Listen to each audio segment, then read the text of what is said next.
right now. That's really mean. In the south, we are fast approaching the pollinating.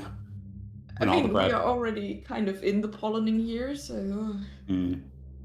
Pollinating years. Well, when all the Bradford pears are in full bloom, that's when, black cars become the semen yellow. phase, right? Yeah. That's right. Even people who live here go, we can never leave this building again. And on the back of that ominous warning, which will in no way relate to the mission ahead, hello everyone, I'm Hades Springer, also known as Corbinian. This is the Electric Metropolis video game tour, and today we're doing another episode of Lex Arcana, Susurros, Alienorum, as we follow after our brave Cantabarum who have benefited, from the madness of one of theirs who has been sent away to receive in-depth care to assuage the wound that has been done upon him by the Black Pharaoh.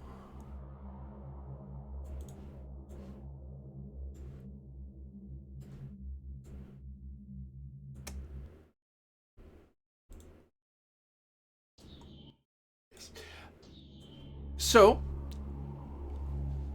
that leaves us with Corvus, Calypso, and Yulia. Each of you having seen Tiberius off, as he is a hand short and was full of nightmarish dreams. Julian and Corvus were most aware for the Tiberius's recounting of his terrible dream. Calypso largely was just focused on hating the horribly wounded warrior. I leave the floor to you.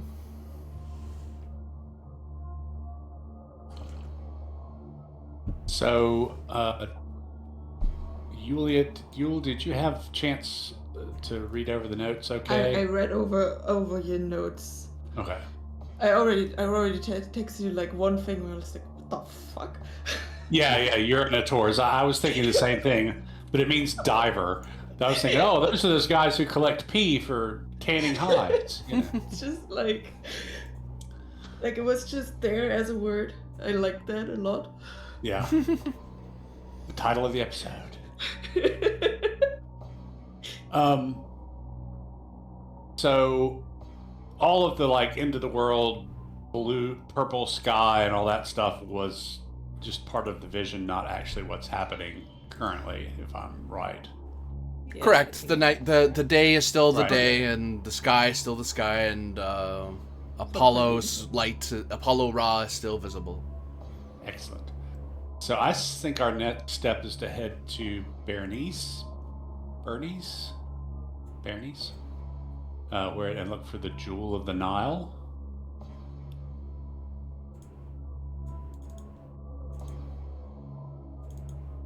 That's not on this map.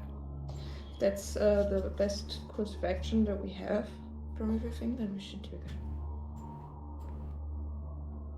PDF map of Egypt somewhere.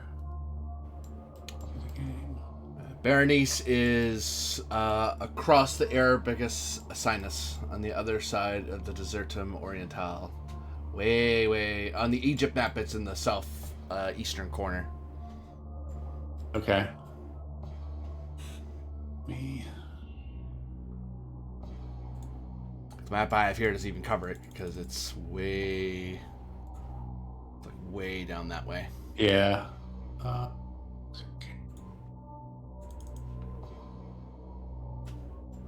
Don't have an image of it, but there is a PDF of the Egypt map.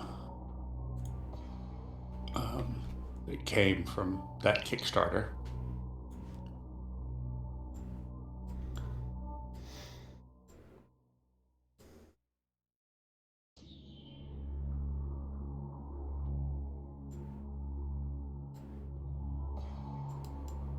So looks like we travel through the delta to get to the top of the Arabicus Sinicus and then sail south, assuming there's ships sailing that way? Yeah, you would take small boats through the delta and then all the way to Arsenal, and then take a boat, a proper ship, through the sinus down there. Okay. Fortunately, we don't have to go as far south as the Strait of Hormuz because I hear the Persians have closed it. Yeah. Anyway, so yeah, I think that's our route. Do we want to maybe swing by the garrison and talk to the magister, see if we can't get information about the quickest routes or anything? I mean, it's probably just sailing through the delta, but you would know on because you would have had some time to brief yourselves on the area. You know that there are two ways. There is the ship routes, but there's also the going over land by fast horse. The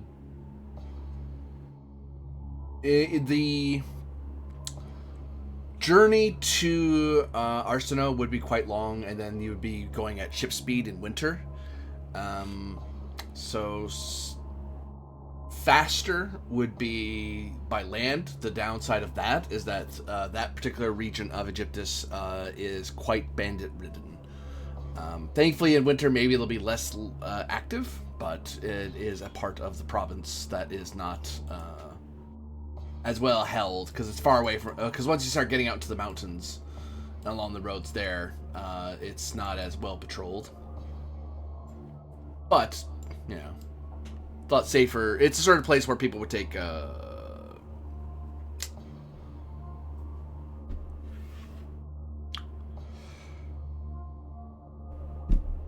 caravans or caravanserai. yeah. But so it's a matter of whether you want to brave the winter storms of the Arabica Sinus, or you wish to brave winter bandits, whatever they may be. So the land route would avoid sailing on the Arabicus Sinus altogether, or would that just take us to Arsenal quicker? You would go to Heliopolis and follow the roads through Memphis, Aphrodosiles, Hermopolis, and so on. And then you would veer east through the mounts and then follow the roads and so on. Okay. Or actually, you'd stay city to city. I take that back. You would go all the way. You basically be following the Nile, essentially, just on the east side, until eventually. And then once you got to like Syene or so, you'd veer east.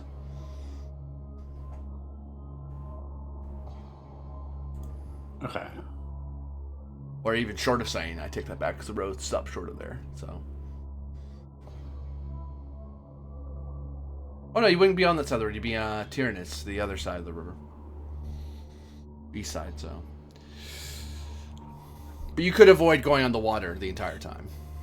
Like, you'd cross, like, via the roads in small boats, like small river boats in the delta, and then follow the east side of the river. And even, yeah, because it's winter, that's what's making the sea voyage take so long. Okay, I get that. So, I vote for speed.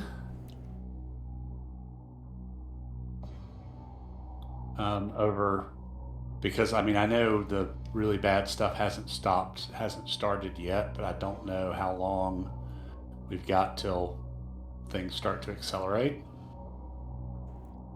I mean, speed is kind of... I'm still not sure how many days after in 5 days something's going to happen vision we are, but... Right. Yeah, I think I agree. Aiming for speed is probably our best bet. Okay. So why don't we...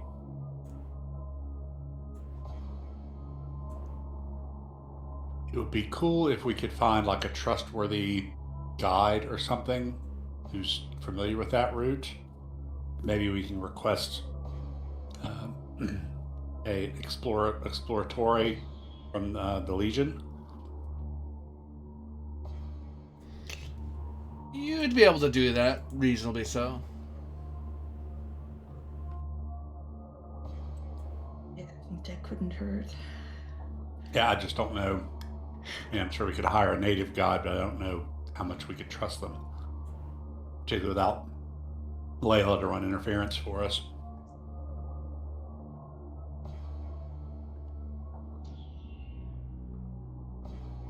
So yeah, let's do that. Let's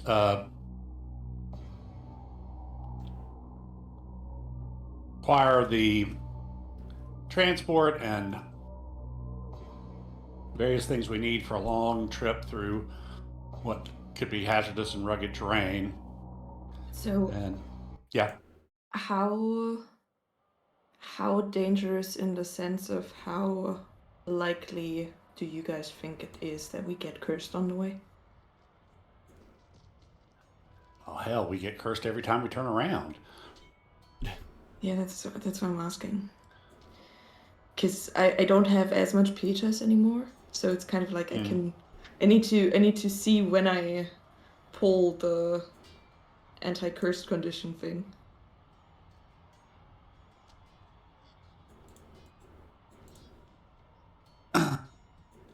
It's hard to say. I mean, although, usually, every time Corvus has got cursed, it's been his own dumb rolls. More than, enemy action. But we always roll like that. Yeah. I don't really know how to answer your question. Yeah, I guess I'm kind of hoping on not making the call myself alone and how much we need it right now. Because, like, I can basically restore Pietas once. I have 3 left at the moment. Okay. So I might just wait for it, but yeah, basically, just so you know, I can do that always at sundown or dawn. Mm-hmm. And it always lasts to the other of the 2. So it's always either the day or the night. So we can see when we get closer or when we think it's like more dangerous, we can. And what does it do exactly? It makes us all immune against the cursed condition. Huh, sweet. Nice. Yeah, good to keep in your back pocket. Yeah, I would say wait. Yeah. Yeah. Then we'll wait and pull it sometime later. Feel free if you guys feel like now might be a good time and I don't get it, can kind of bring it back up. Okay. That's good. So yeah, let's get horses or camels, whatever we need for this overland journey, as well as all the supplies, and then see if we can't get a good Roman scout and guide to travel with.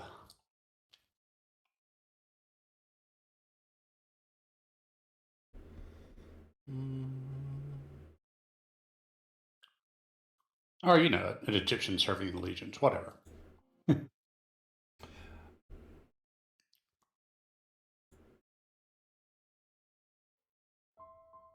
Easily done, as you're able to secure yourself someone of the Legion and get your stuff in order. As you've made yourself, you revealed yourself to to the Magister of Alexandria. So getting supplies and getting suited up is relatively easy.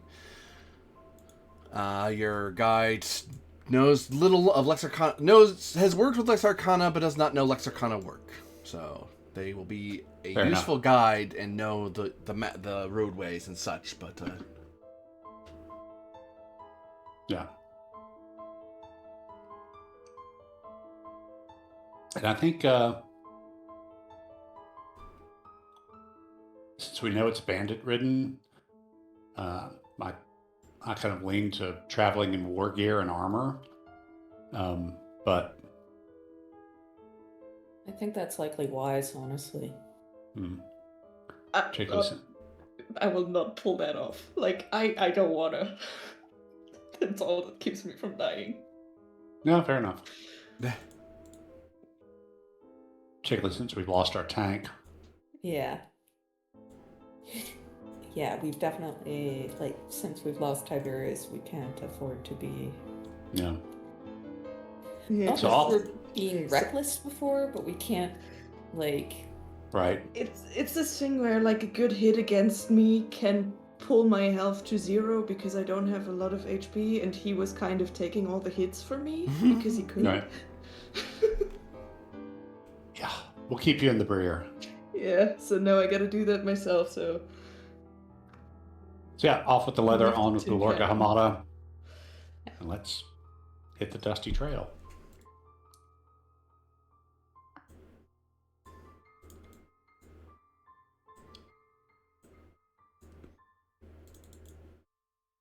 Your journey on fast horses with bona fides and gear aplenty, you race across the province of Egyptus, passing through Memphis, Aphrodropolis.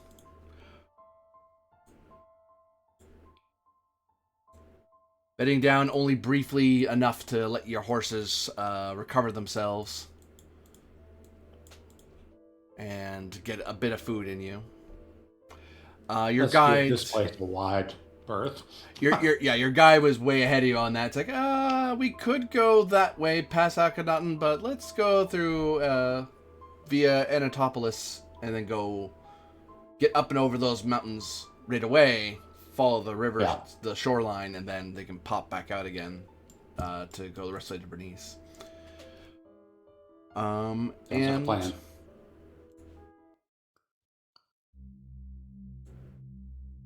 One night in the town, the oasis town of Anatopolis, I will ask each of you for Octortus. Here we go. Very well. Ready. Don't look directly at the Black Pharaoh.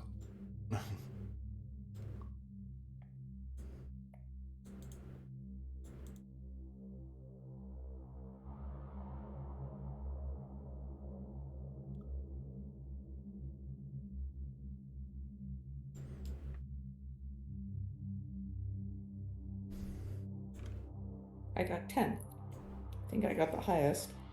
I got 3. I got 5.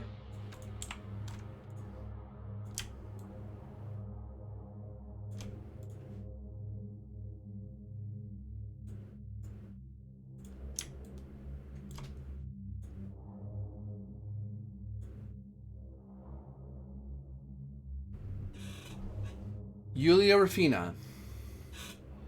Yes. As everyone is lying down and getting what little rest they can, the soreness wearing at you all, you see the roof of your Mancio lodging tearing away as a storm of purple supernatural lights paints the night sky.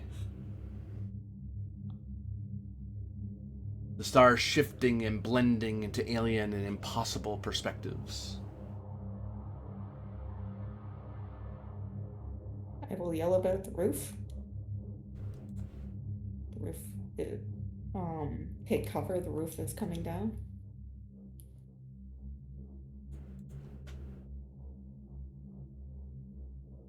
You see neither Calypso, nor Corvus, nor your guide stir from their slumber. I will try to wake them up. You start shaking them, and above you, you can see the stars shape themselves to show an old man grasping a violet jewel and placing it on his chest. And at his command, the jewel flashes and countless armies seem to gather.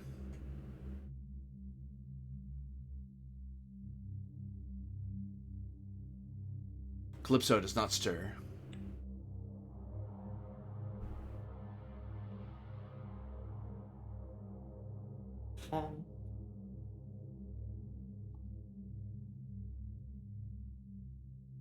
I'll try to wake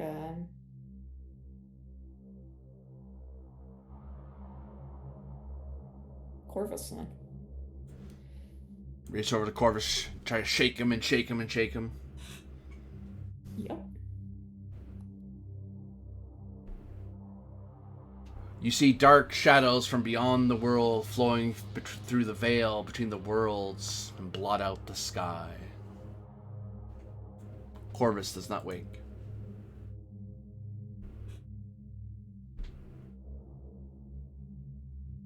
You see Ferox is wrapped in chains and writhing in terror, and he slowly seems to vanish into shadow. No!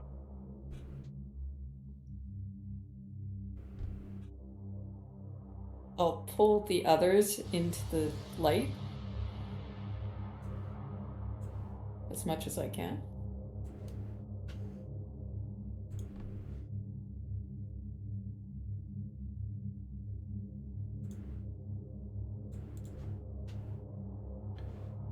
Descending from the sky as a storm rages above you. Corvus, you awake. Calypso, you awake. And above you three is a gargantuan serpentine figure that seems to be looming and descending into your sleeping place.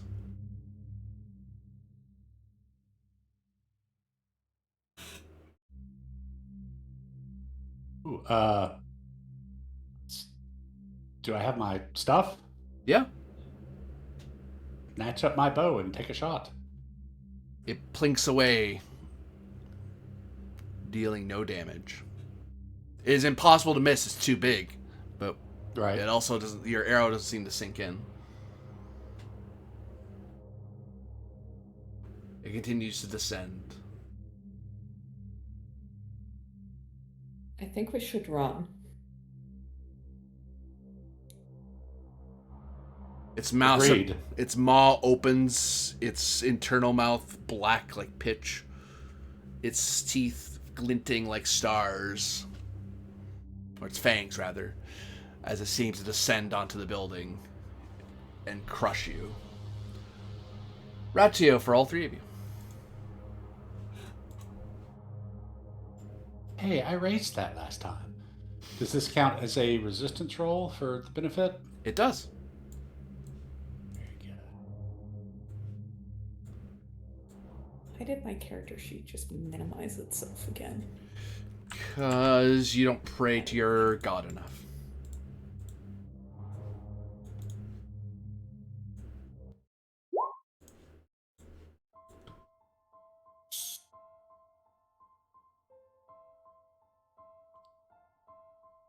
Nicely done, Yulia.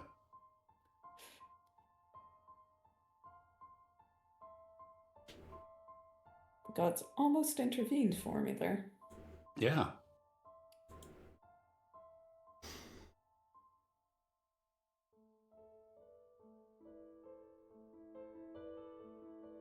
Huh, we all have the same ratio in this circumstance.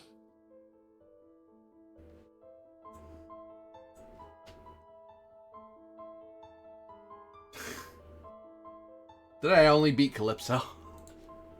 Yeah.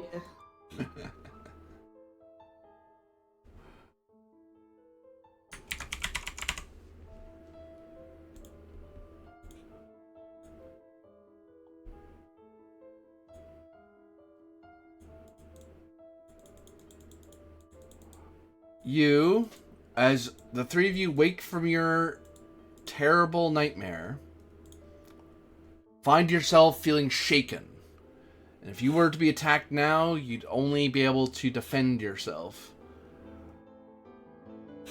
But eventually you will come out of your terror, as you recognize you were not in fact eaten, though it certainly felt like it were. You were. Is Ferox okay? Ferox is fine. Okay. I'll give him extra pets and treats.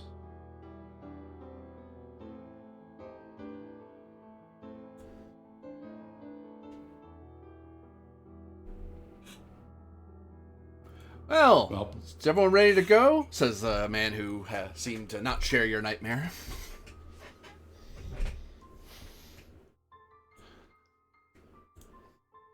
Go on ahead. We'll be right behind you. Go on ahead and get your mount ready. We'll be right behind you. Okay. He goes off and starts getting your animals ready. Yeah. And then Corva's not sure if, that was just my dream or not. We'll share the waking to the giant serpent coming down. And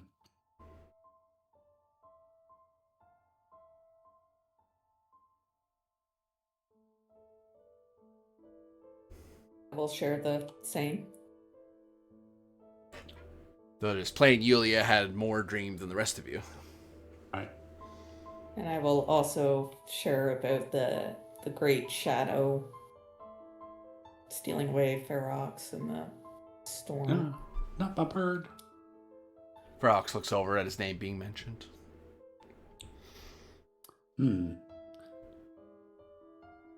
What strikes me most is the old man with the great jewel. Yes. Particularly since it's a jewel we seek. So if that's the jewel of the Nile, who's the man?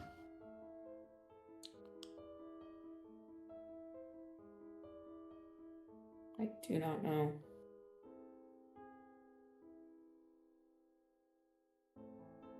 So I missed a bit with the darkness flowing. What was that, Yulia? It's a darkness and a storm? There was a storm with purple light, and the stars began to approach and fall. And then the serpent appeared and began to descend, and I could tell that something was going to crush all of us. Okay. Well,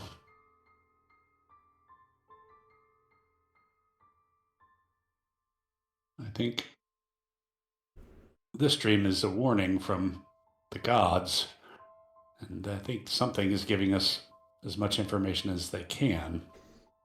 Yeah. But I don't think we have any choice at this point but to be a bit more specific. When are they ever? But I think we just continue onwards.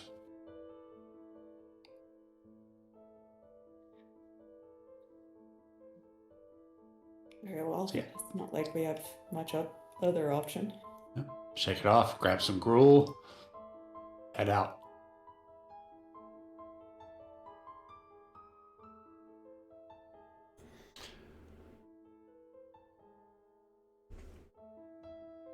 Yeah, I guess. Let's go.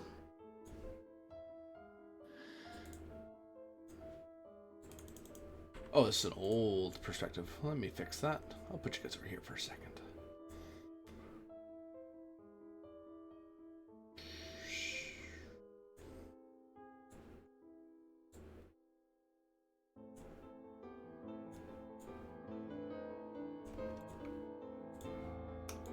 Ba-ba-ba.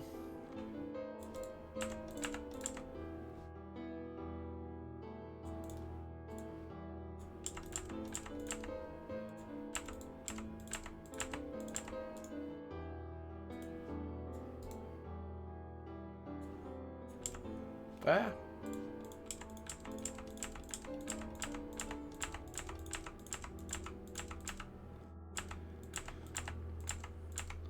So, in short time, you find yourselves on the distant roads far from city's norm, where the grounds become far more rugged, but the road's still quite known. I mean, there are small villages and tents and so on that you'll see from time to time.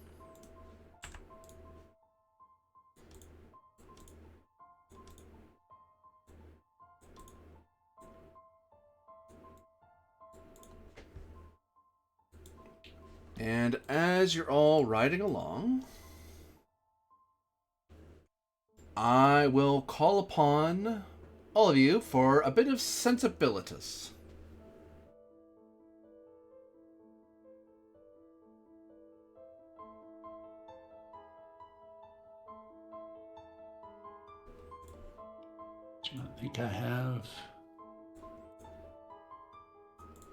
anything that boosts my roll there. It's 13.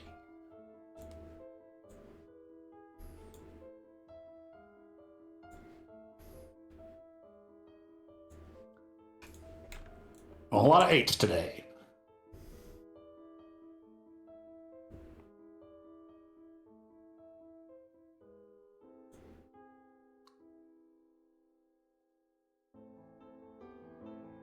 What of Yulia Rafina?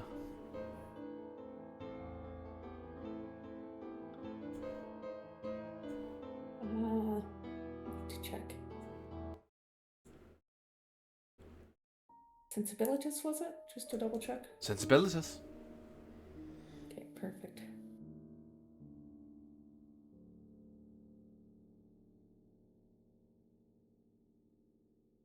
I'm not very good at sensibilities today, apparently.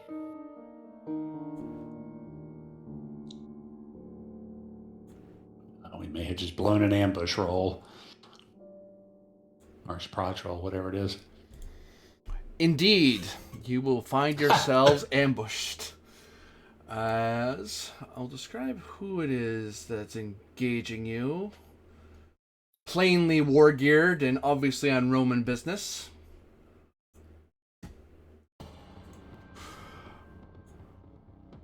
Ba, ba, ba.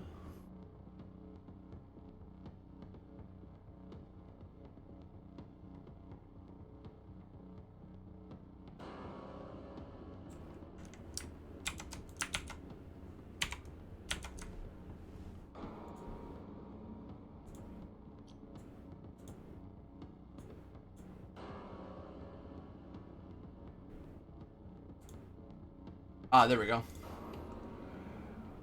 As riding on horseback, riding on war camels coming up and out of the hills on either side, you hear your guide shout out, "Shagaz! Desert Raiders! Prepare yourselves!" Which he says a little too late, as you're already you find yourselves immediately under attack, as you are ambushed.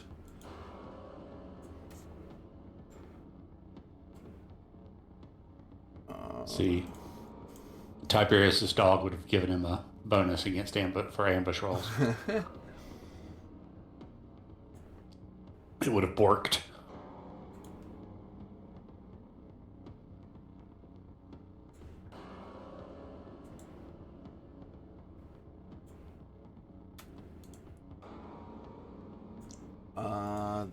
That's a hit against your guide.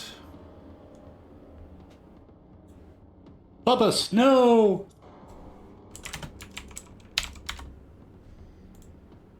Just taking one. Ow.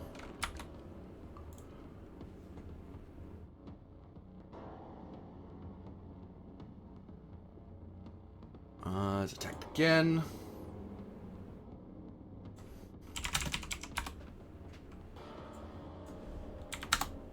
Ow.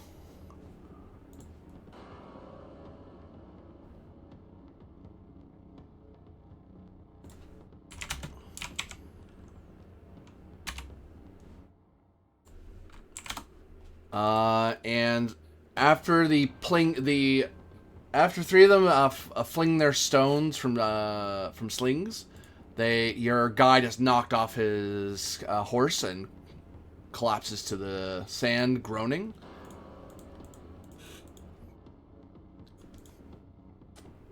Thanks for taking up half of that initial volley. Next guy starts firing at who's next up? Corvus. Corvus, you're the next in the train. That's a hit. So my target was 3. That's several degrees of success. Times 3, so...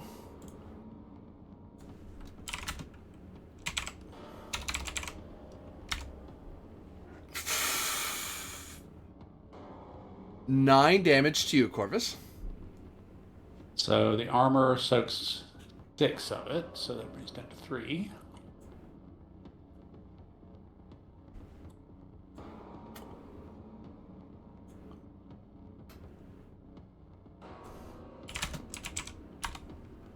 3 damage from the next guy. Chink. Pling.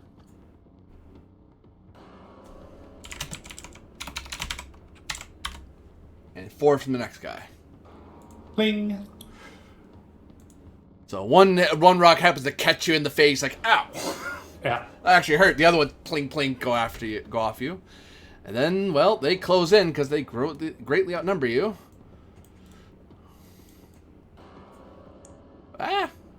They move the mountains with them. No, they're not. Ah! They're just desecrators.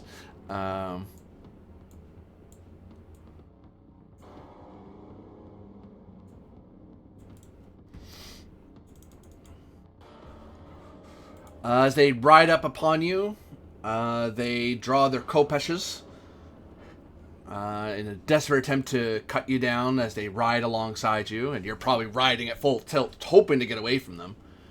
Which that will leave your guide behind, unless you plan. But I'll put him in the back over here with the assumption you may go back and get him. But right now you're kind of sitting still might get you killed because you don't know how many people are out here.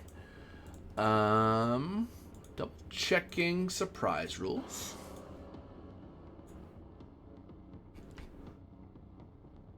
Because I believe they just get a free reign to attack. They get a full tempest of just baffing on you. Yeah. I want to make sure I'm right. Surprise attacks, thank you. They just have to hit a DT of 0. Your armor still reduces damage, though. So, Corvus.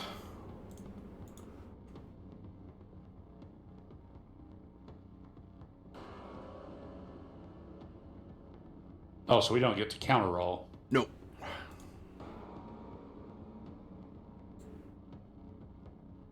Four means I only get times 1. Oh no, it's 4, so times 2, sorry.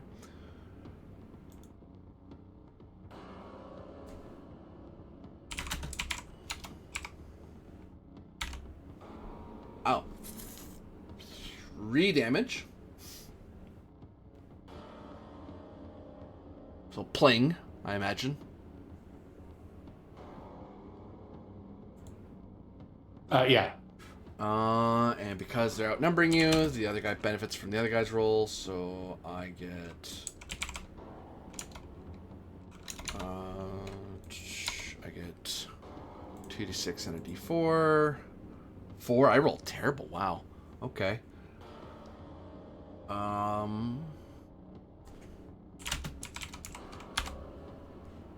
8 damage from the second guy. Okay. That 6. So 6 or 2 more. Euler Rafina, you see Kopech just coming your way in the surprise. Yikes.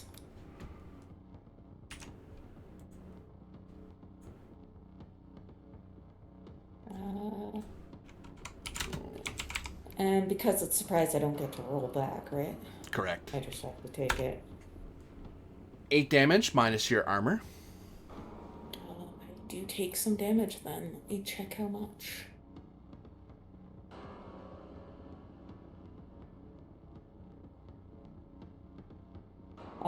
So I take 2.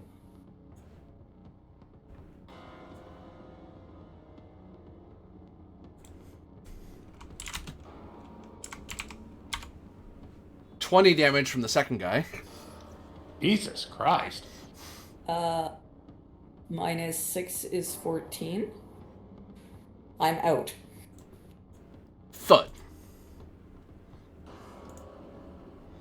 Fortunately, I'm not dead. You're not dying, you're just unconscious. 3, 4, 5, 6.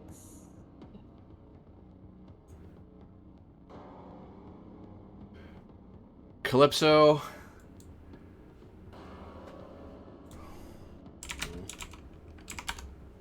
Yeah. 10 damage from the first hit.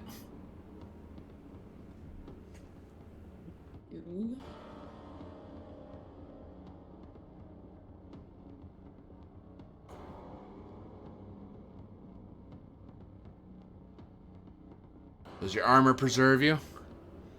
Yeah, I mean, it gives me, it lowers it down to 2, so. Oh, good.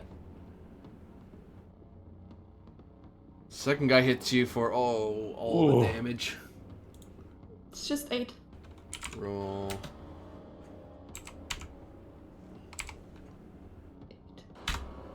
36 damage. Okay, I'm out too. Are you out or dying? I'm dead. Like, I get 28 from that. And I only have 16 HP. Yeah, so you hit the ground dying. You don't insta die. Someone can save you, but Dude, if someone I should be dead after that roll.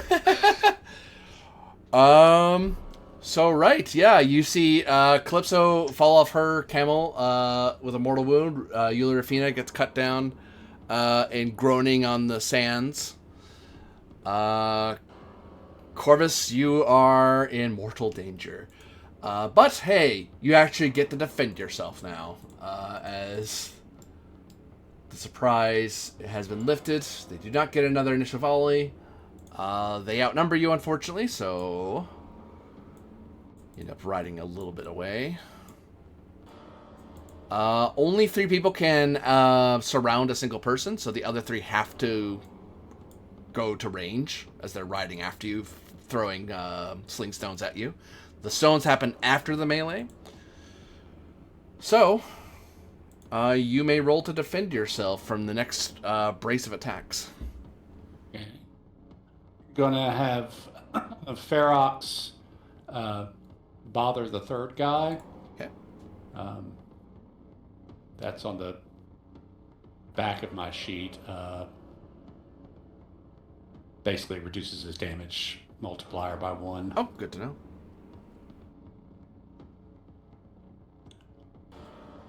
Okie dokie. First guy. Attacks. And I am rolling this time, right? Yes, you're no longer... This is the next Tempest. You basically face a Tempest of being cut by a bunch of Kopeshes out of nowhere.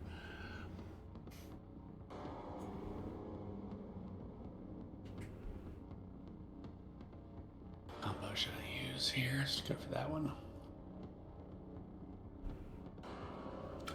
Okay. You beat him. Yeah. Let's see. He's got an 11. I got an 18, which is Times 3. times 3. So unfortunately, I presume you're not running away. I was thinking of asking that, but I don't think you're going to. well, I thought about trying to get into range because I can usually do more damage that way, but let's do that one. Yeah, just 7.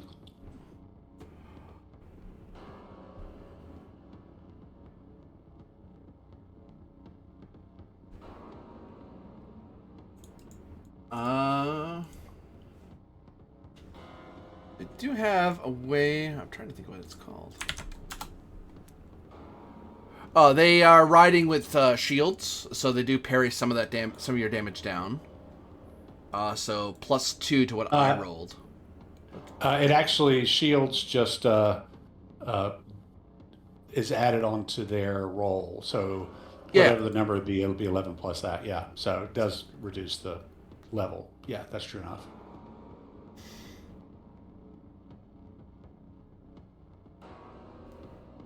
So it would have been just 2 dice instead of 3, I believe. What was their parry bonus? It was +2, so 13. Okay, so 13. So it would have been... You're beating by 7, -3, beating by 4. So yeah, times 2, so just 2d6. Let me reroll. Do it on the... Oh, I was willing to take your first 2 dice that you rolled there, 8 and 6. Oh, okay. Yeah, that's fine. I wasn't thinking about that. So basically -4. Wait, what? Oh no. How did that math work? Oh no, that was my first two rolls were 2 and a 1, and the roll was a 2 and a 1 and a 4. That's just the dice I was rolling when you see the 8. Oh yeah, right. Joy. Yeah, my bad. So 3. So 3 damage. Are you wearing any armor there, you raider? No, you're really depending on your shield, aren't you? You are, yeah. Which makes sense. They're mounted. So yeah. I don't think 3 is going to take him out. Nope, but you do ding him. Next guy. Now the stacking starts to happen. So I rolled that, so I get. Yeah, wow, I rolled terrible. Okay. Well, hold your beer, because I've still got to roll terrible.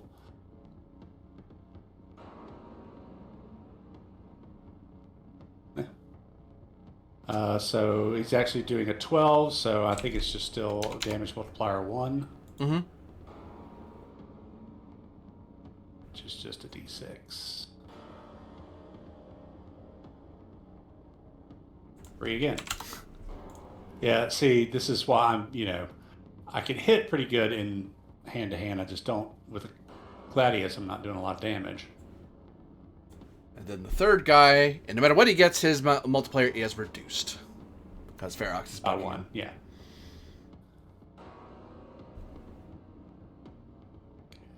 So he's got a 14. Let's see what I can do. Let's do that one this time. 15. So again, just 1d6. Hey! Ow! And then the 3 on the outside fling their slings at you. Flink, flink, flink, flink, flink. That's 2. 4 damage. No hit. Or no hurt. Yeah. Armor takes the last 2. 2. Yeah, just... It all gets soaked. And 3. They. How many are slinging at me? 3. There were just 3. Yeah, 3 people. Oh, you're sorry. They still have to roll a hit. Yeah, because it changes how much damage they do. So the guy who was being bugged by Ferox is going to back off because he took a lot of damage. Actually, they'll all back off. They'll swap places. Change places. They'll keep Ferox bugging the guy who took that other one's place. Attack number 1.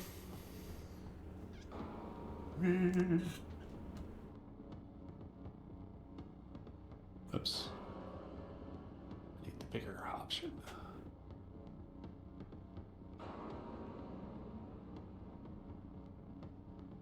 Oh, goodness. So 9 from 16 is I can math. Sure I can is 5, I believe. No, it's 7, which is times 3. D6 times 3. 9. Ow! That really hurt. Okay, can we kill this one guy, please? Guys, it's one guy. How hard is this? We have to reroll. I matched you. Oh yeah, that's right. Yep.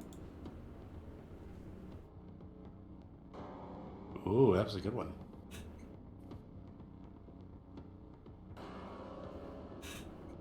Ha! That was such a good roll for me. That would have gone to my guy. Because whatever this guy rolls goes into the third person. When you force him to reroll, it forces him not to be able to pass it on. Right. Ugh. 3. Corvus desperately battles these raiders. 13. So just plus Good job, 3. Corvus. Keep it up. So yeah, it's just times 1. Ow. And the third guy, who had really great dice there for a second. And he has a damage degrade. If he gets a hit in, because none of these guys seem to hit you. Ow! 18. God damn it. So 11 that's versus 5. your 18. Ooh. Good job, Corvus. Yeah, so that'll be 7, which times 3, just barely. 5. Ow. Alright, so they all took a bit of damage. These are not mad warriors out on some holy mission. They are here to rob people. It looks like some of them might die trying to kill you. Let's wait until at least one of us goes down. Then we'll wait till at least one of us goes down. We can get this. We're just having bad luck, that's all. That's all that's happening. So... Oh, wait, I forgot about the guys with rocks. Take this. Yeah, I get 2 dice. Hooray. 5. Oh, there we go. I have to roll good on the damage, though. All the same. 4. Oh, plink. I hate when I roll like that. Plink. Right, yeah, so we're swapping places again. You're very badly hurt, so you back off. You go back in. You go here. Are you gonna swap? But That's not any better, so we'll stay there. the Ferox will keep messing with the guy who's in the same position. Kopesh. Die, please. 1. Give me your money. Stop fighting and give me your money. Yeah, Bandit, it's my money. Look. Reroll. Thank you. Thank you very much. Or you can just roll well. That's fine. It's okay. I'm not So mad or that's anything. 6, which I think is just times 2. Yeah. You shouldn't have rolled that damage on me and Julia in the first place. There's so many rolls where you would have hit. Yeah, if they just focus on Corvus, they would have been better off, honestly. Ow. Next guy gets a fair amount of dice. Take that. Let's see if I can do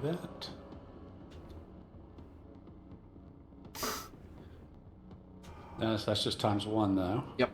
With his shield. 3. Ow. Chip it away. Tank, tank, tank, tank, tank.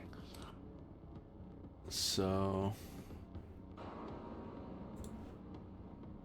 Woof. Last guy. That's going to be tough.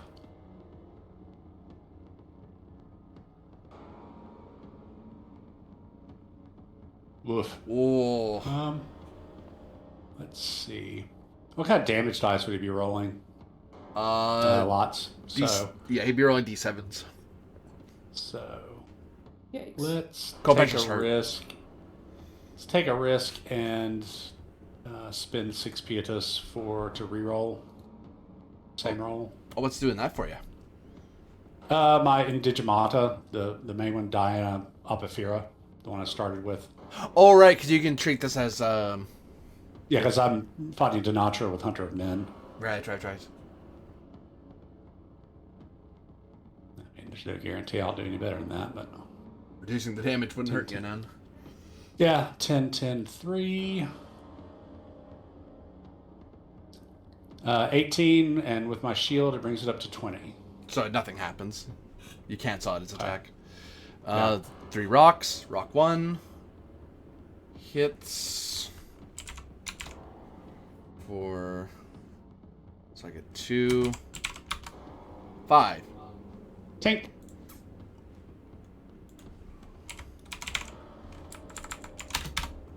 5.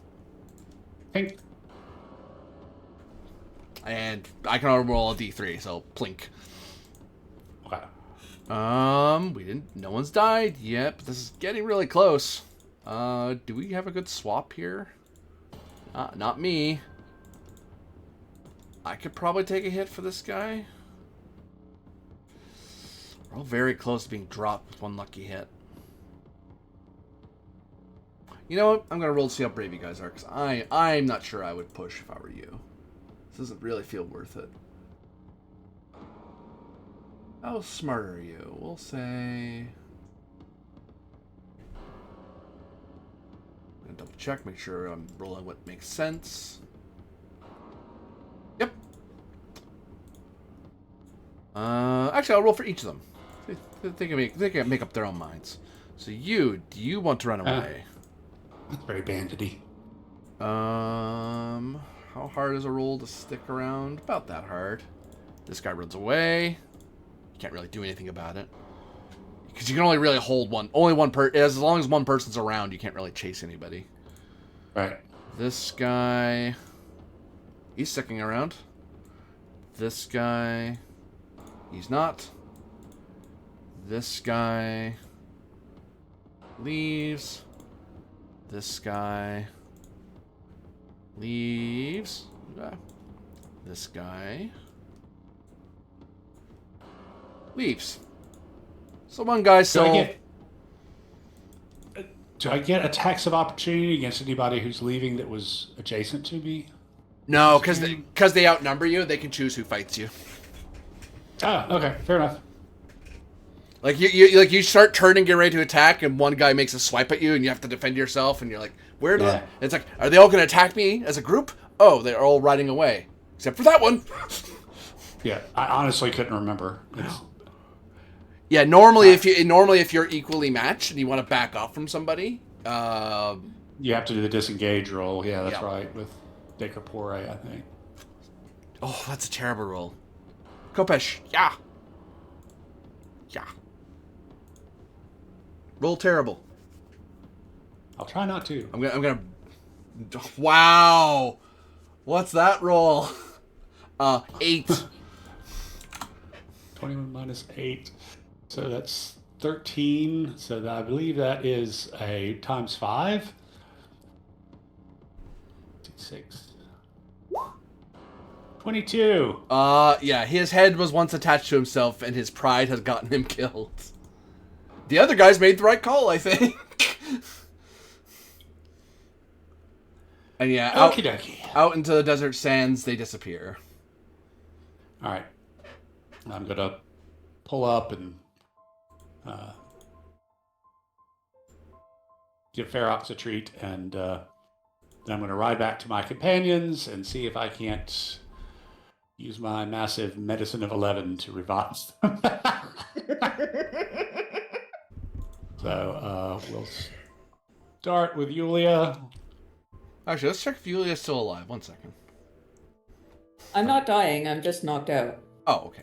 I'm dying. Oh, so Calypso's... minus 14. That was...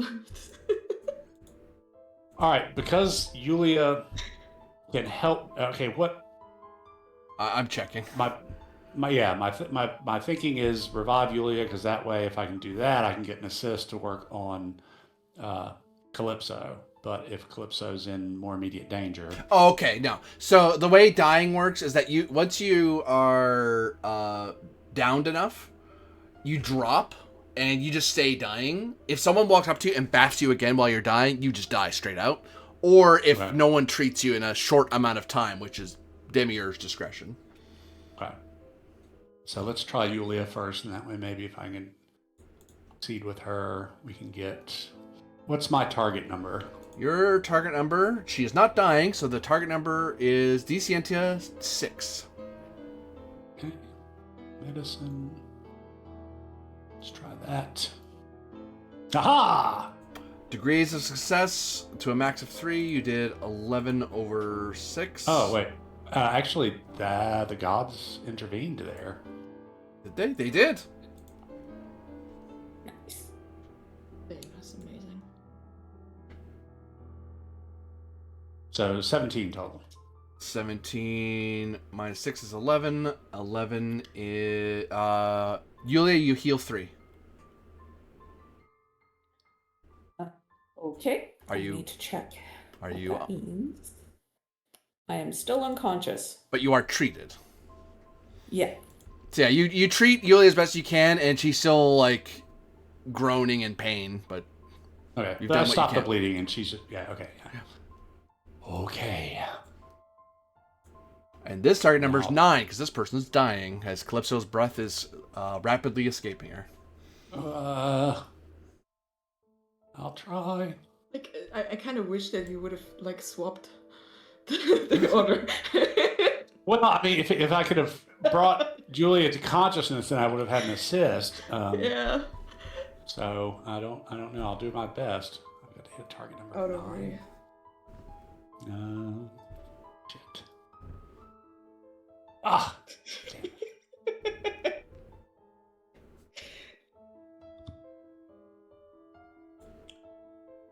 Yeah, I don't.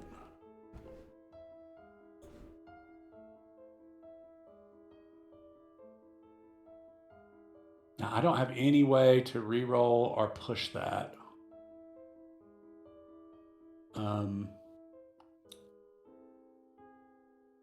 Will I get a chance to maybe try again a little later or something?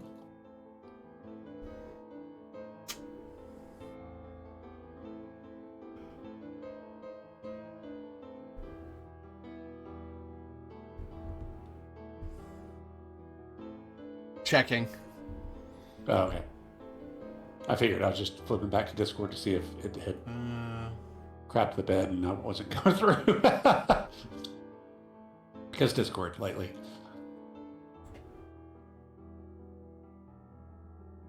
Your only hope is personal rule: never give anything away for free unless it says you're supposed to. I will ask you Ingenium, Corvus.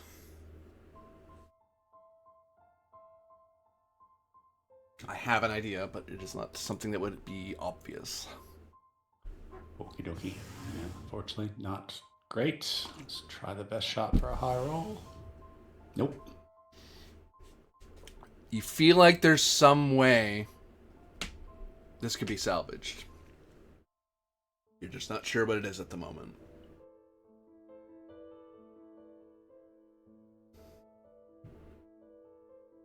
But whether you do another roll, mechanically, if a significant enough time goes by, Calypso dies.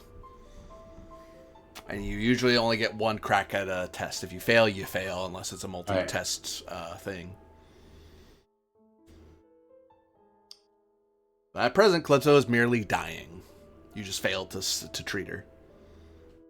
Okay, how far back is our guide? Your horse is still alive, so you're able to ride back and go and check on him. Yeah, maybe. Who knows? Get help from him.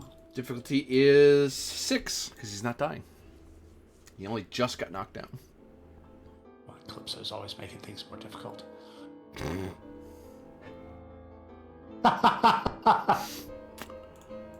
Okay. But he, however, if his horse is nearby, I can like put, kind of drape over his saddle and lead back to the rest of the crew because I just wasn't able to treat him. So Yulia Rafina.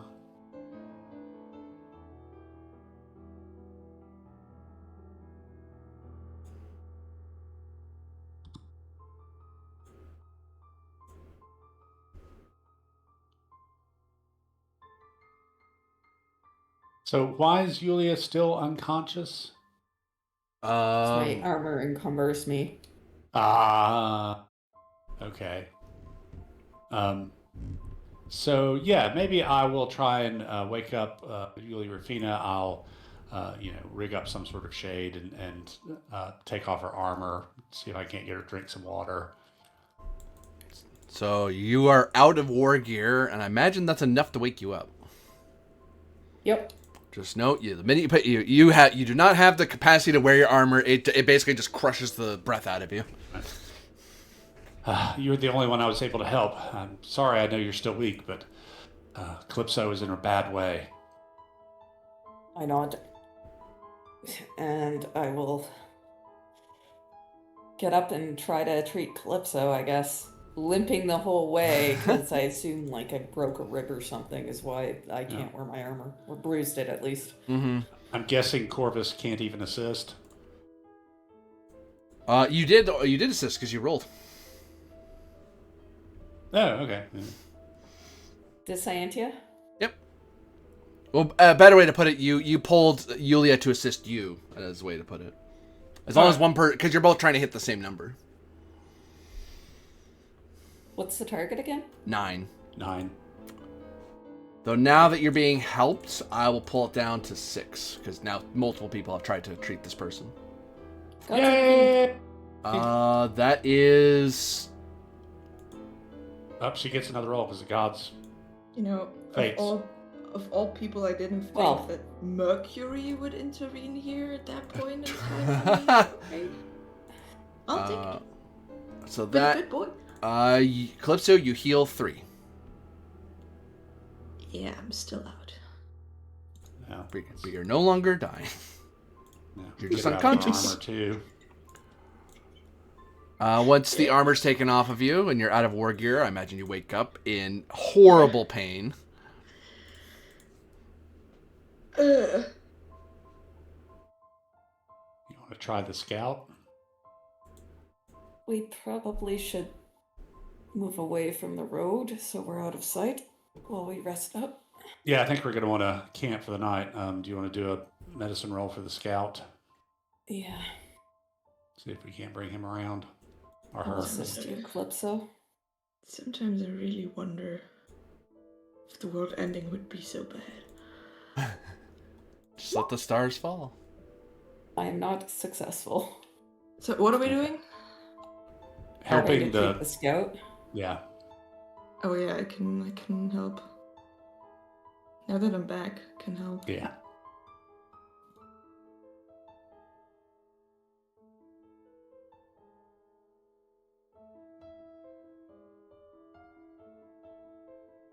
Nice. You're able to bring him around. Calypso, can you assist me in treating myself? Yes. Or whichever way, that way I can recover better. 10. Sweet.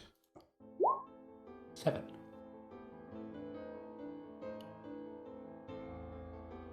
And I think I definitely was not dying, so I think it's just a 6. You just heal 1, yeah. Still But you're treated. Yeah. That's important.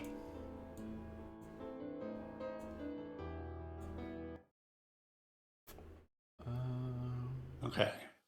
So yeah, let's find a good place to camp for the night and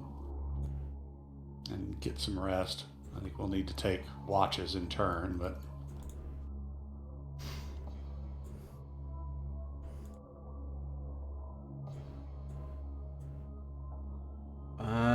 each of you in your rest will heal 3.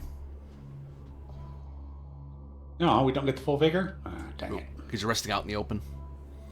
No, that's You're fair. not in a place of comfort. It's alright. That's just what I needed. Now I can wear my armor again and still be up. No. Don't damage me, please. Likewise, although if I get even one hit, I Yeah, will be well, it's unconscious. 1 damage. It's 1 damage, and then I can't wear my armor anymore. But Well, next time we hit a city or something, we'll be sure to get a night's rest if we can. So yeah, Let's, yes. push on. sadly, my figure doesn't make it much better. So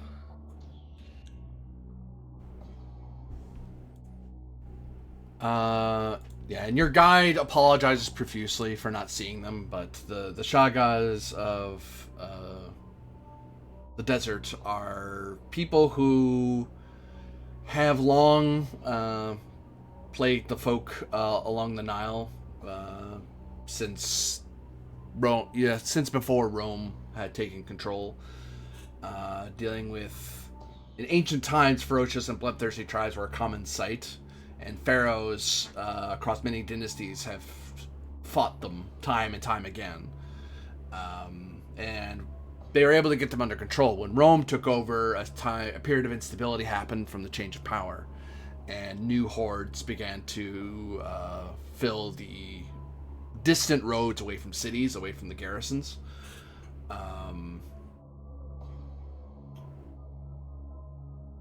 Though there are people like the Medjal who the Egyptian auxiliary in Egyptus who range out to try to sweep them out from terrorizing the citizenry. No need to apologize, comrade. We didn't see them either.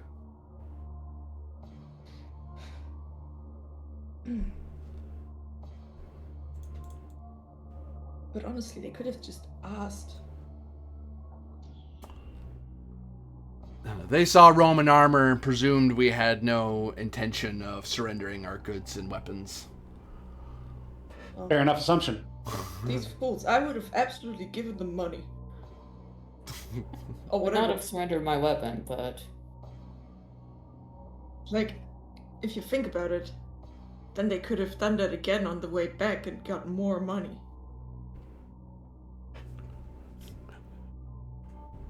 They should have been abandoned. What wonderful weather we're having. I didn't hear anything that the good lady Calypso was saying. There was no I heard no evidence of cowardice in the Cantabarum. As the Legionnaire wisely pretends he didn't hear that because, nope, you outrank him, and that's just not something he's going to share. Whether you do it, that's up to you. But he's not about to make the Lex Arcana be mad at him. You know, I'm just looking at him and just shrugging, being like, I'm just realistic here. Look of mild terror as if he said that, he'd be dead. Lex Arcana can get away with murder.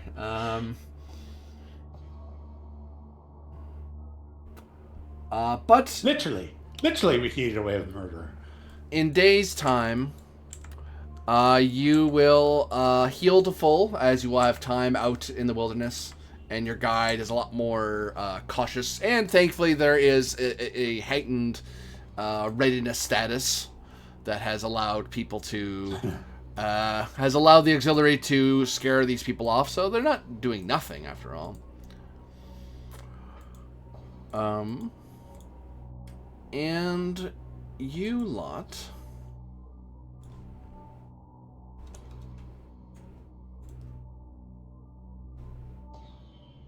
Zut, I needed that. Let me grab that from the other map. Nope. Grab, because it's useful to reuse. Boop. Put this on this layer so I don't lose track.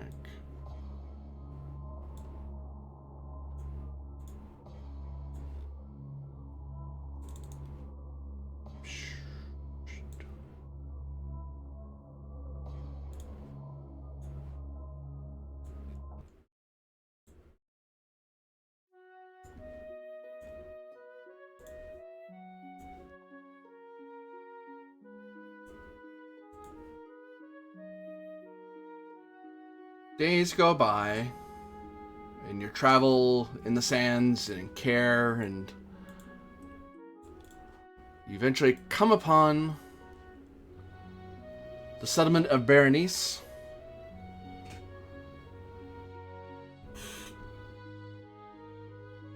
And you, riding into town, you notice that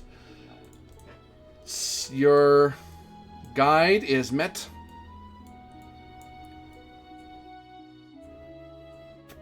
by some of the garrison that is here. And he's kind of rushing out forward to kind of go, hey, you know, something happened a few days ago, this, that, and the other. And they ride over, however, just as rapidly as if, and then call out, do you have reinforcements? What? We're reinforcements? Kind of looks, the guy looks over at you three, because he wasn't told you three were reinforcements. And he's wondering, like, there's a look of, like, don't tell me there was a legion just over the hill behind us this whole time. Sort of look like the officers did not endanger my life over nonsense, did they? What's happened? Chorus will ask. There's been a massacre on Topaz Island. Troglodytes overwhelmed the island. The mine's been closed until for now, but we can't get any of the citizenry to go back over there. Chocolate, I'd say.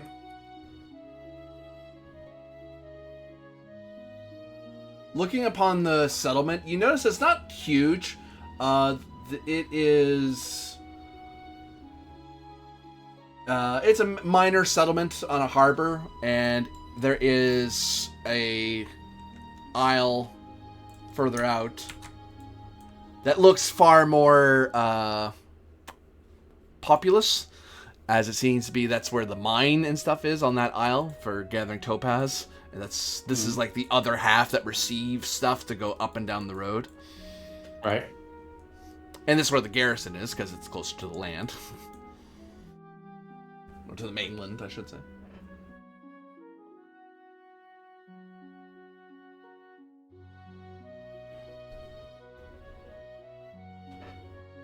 Do the troglodytes still hold the island? We drove them off. We already took it. But we haven't... as I said, the citizenry is just too scared. They're scared that more troglodytes are going to come after them and ambush them once we go back to land. But we can only keep people there for so long, because we still have to send out auxiliaries to go ranging out, especially if you encountered raiders on the road. Fair enough. That is not our primary mission. We are seeking a large jewel known as the Jewel of the Nile. Do you know anything about this?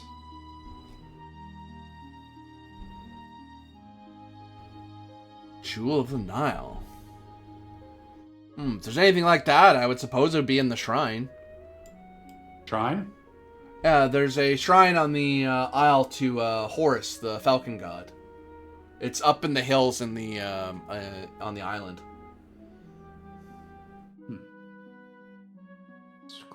Scroll.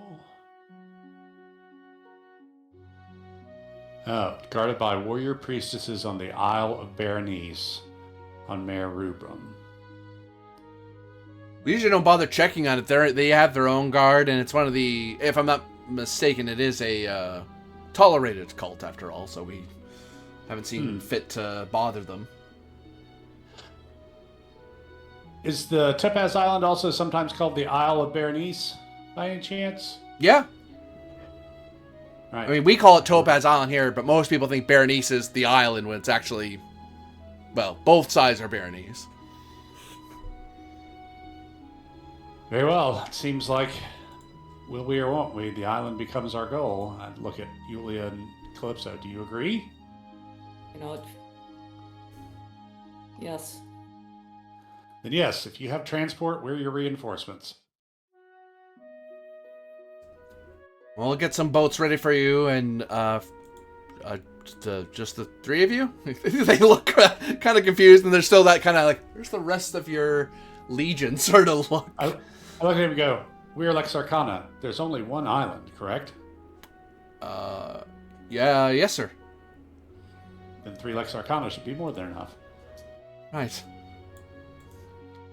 And this guy actually recounts how, despite being overwhelmed by raiders, the 3 of you survived. And he kind of makes it sound like Calypso and Yulia magically healed their wounds, but he was unconscious, so he doesn't know how you recovered from your wounds so quickly. How we struggle? He doesn't know the struggle. Yeah. All right.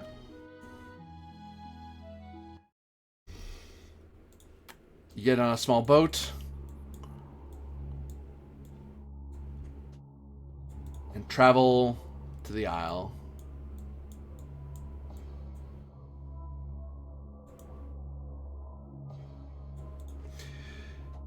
And there you find that the isle itself is a rocky and hard place. Not too far from the coast. You're able to take a quick little boat over. And it's dotted with actually with a fair amount of smaller settlements all around the edges of it where they could. A small harbor, fishing village, there's 4 quarries.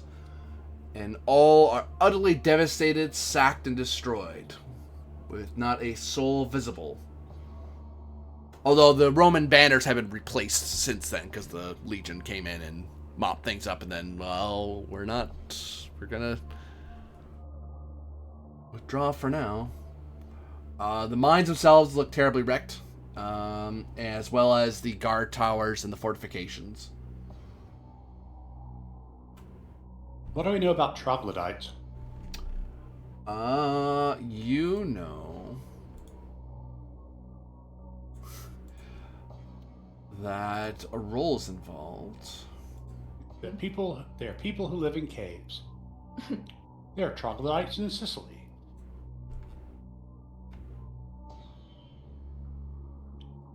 Don't come for me, Italians on the internet. It's true. They're literally people who live in caves that are quite nice and have plumbing and everything, but troglodytes, and they have done since before World War II. So yeah, in Lex Arcana, they don't go too much further. They are people who have lived millennia like barbarians and still do to today. They are known to Lex Arcana as not much better than feral beasts, and know no agriculture or the work of metals, and live in caves and crags. Some have been seduced to the promises of civilization in the recent years, but many more still cling to savage ways, attacking on sight whoever wanders onto their lands. They are known to wield spear and sling, and they are quite stealthy and skilled at pack tactics. They're not supernatural in any way; they're just people. Okay. Did you volunteers? So let's check out this. Lost. Exactly that situation. Let's check out the shrine first. Yes. Yeah, okay. I require a bit of exploration as you're trying to find exactly where the shrine is, because the island's actually kind of hard to traverse if you're not careful. Do we have any of the legionaries with us? There's some guarding the boats and such, yeah. Like just a picket force. Ask them if any of them know the island. That will reduce the difficulty of what you're trying to do, because they'll give you directions. But you know that if it is something supernatural, you probably don't want them too close to what you're doing. But they definitely make it easier. They at least point us the way. You're looking at, you need at least 6 successes on Denatura, difficulty 6. Okay, and Ferox gives me. With Ferox, all the natural rolls, hunting and exploration, reduced by 1 level. So I think that takes it down to diff 3. That is correct. I'm bringing 1 to the table.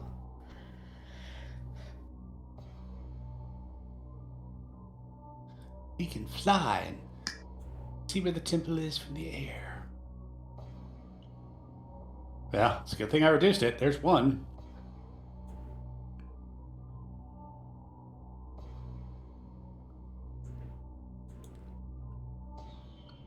So that's where it gets annoying when you're rolling 22 and you get 5. You there, Rafina? Like, I at least only rolled 11.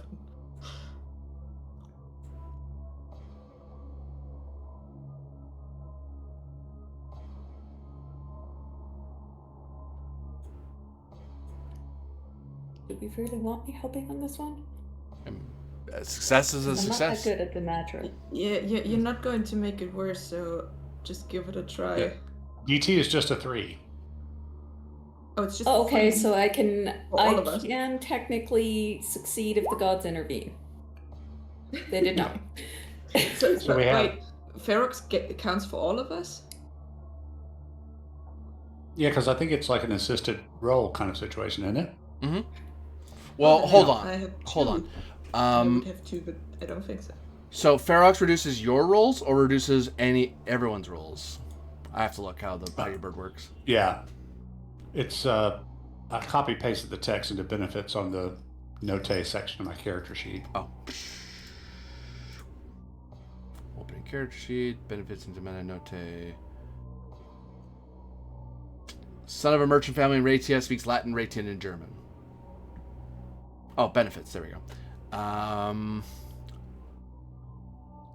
Difficulty of reduced by 1. Trained animal.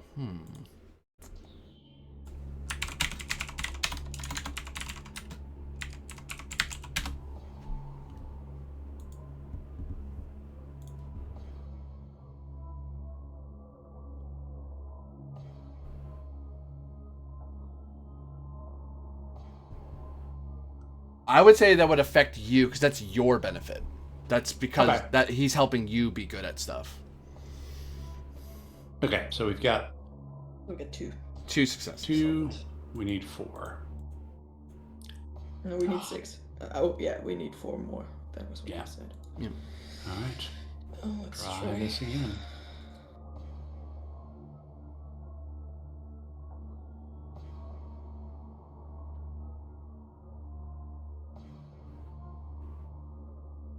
One, 2, and... Oh, you got better. That's right. So...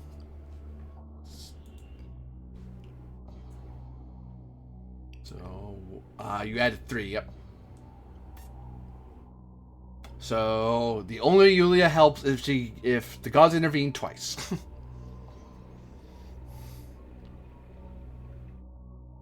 So we're 1 short? Yeah, we're 1 short.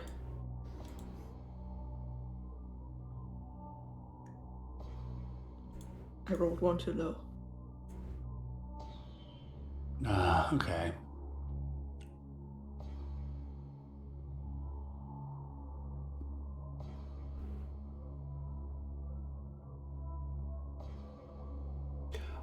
I will say on that first day of exploring the island, and they do like bring the difficulty down. It would be a lot harder, but because the temple is kind of tucked away compared to, and they didn't really rebuild stuff back up to it. But you do see there are various tracks of 6 troglodytes that your guides point out are fresh. Those aren't from the existing raid. Those are today's tracks, and they seem to lead to one of the caves, like one of the mines.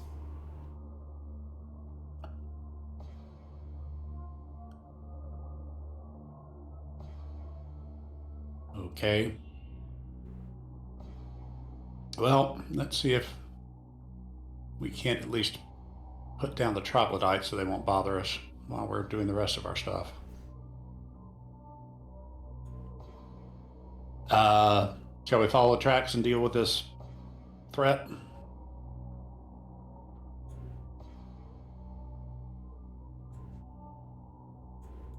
No, you'll just be our B. I mean, if we don't find the temple today, we might as well. Yeah. Otherwise, we're just wasting time.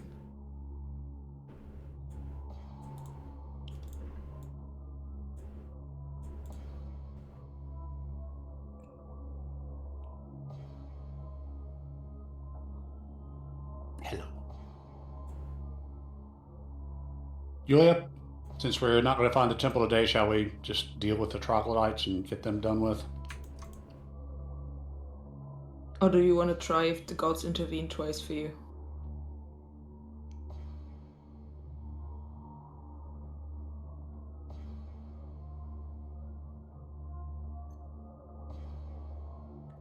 You're muted if you're saying anything. Oh. Hey. Oh. Hey! Even while muted, you're able to help. Yeah, so that was it. That was There we go. that was the 6. Nice.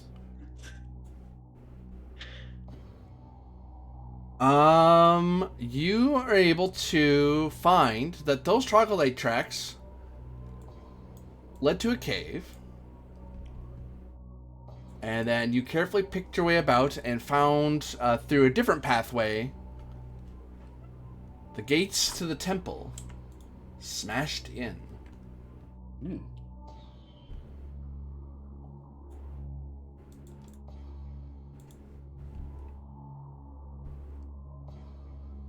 And you can see the embology of the falcon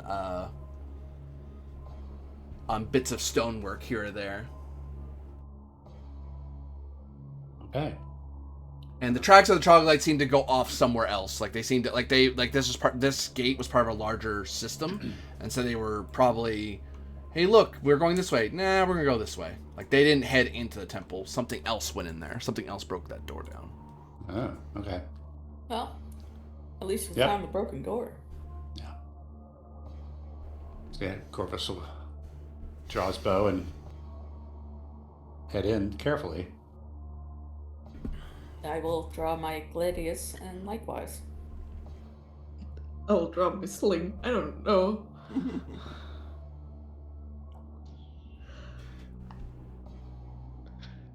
When are you gonna learn to cast Fireball, man? Come on.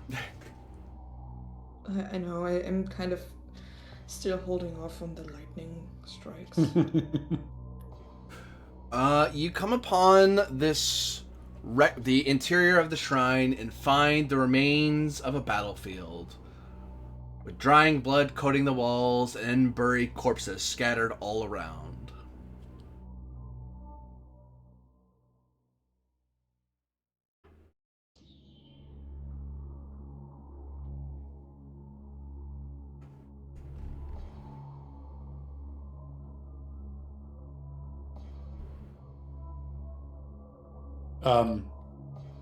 Corpses of who or what? Appear to be priests and temple guards.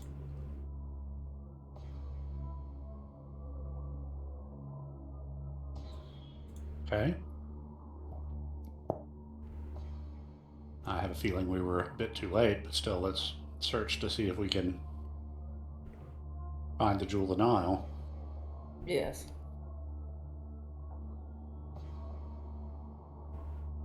Yeah, let's see.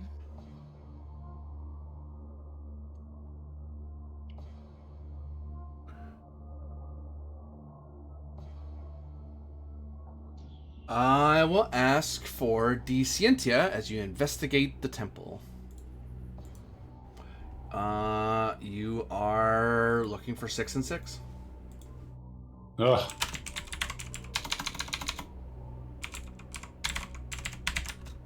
This is much tougher.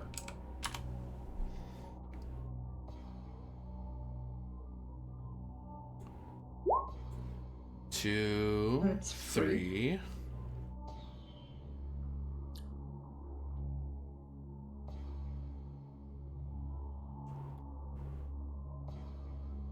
And so it was resetting my health. I apologize. That's okay. I take it No personally. worries. Does investigation apply? Yes. 6. That's 4. But 4.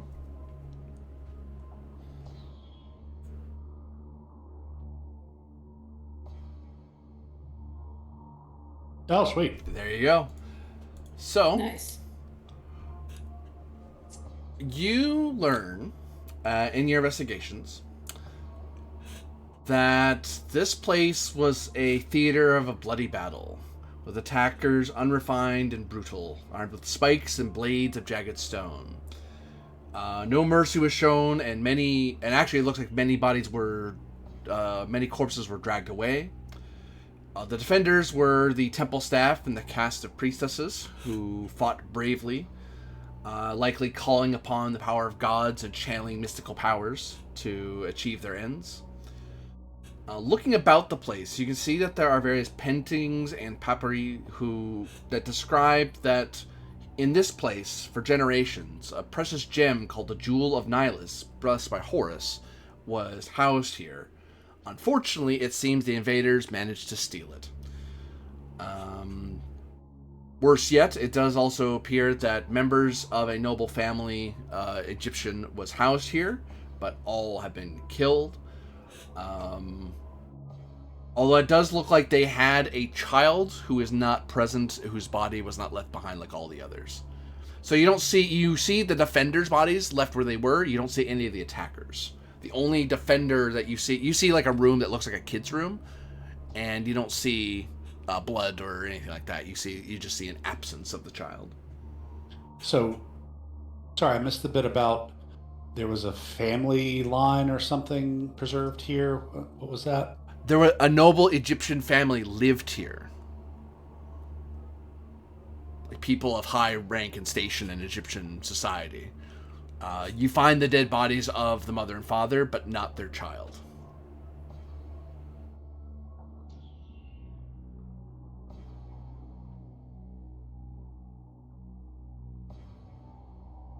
Okay. I'm afraid that may mean the kid is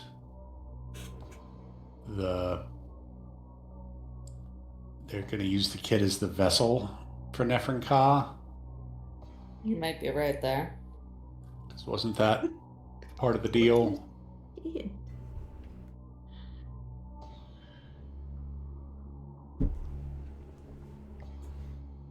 And he said it appears the attackers were using stone weapons.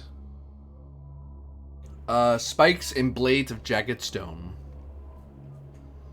It's very troglodyte-y.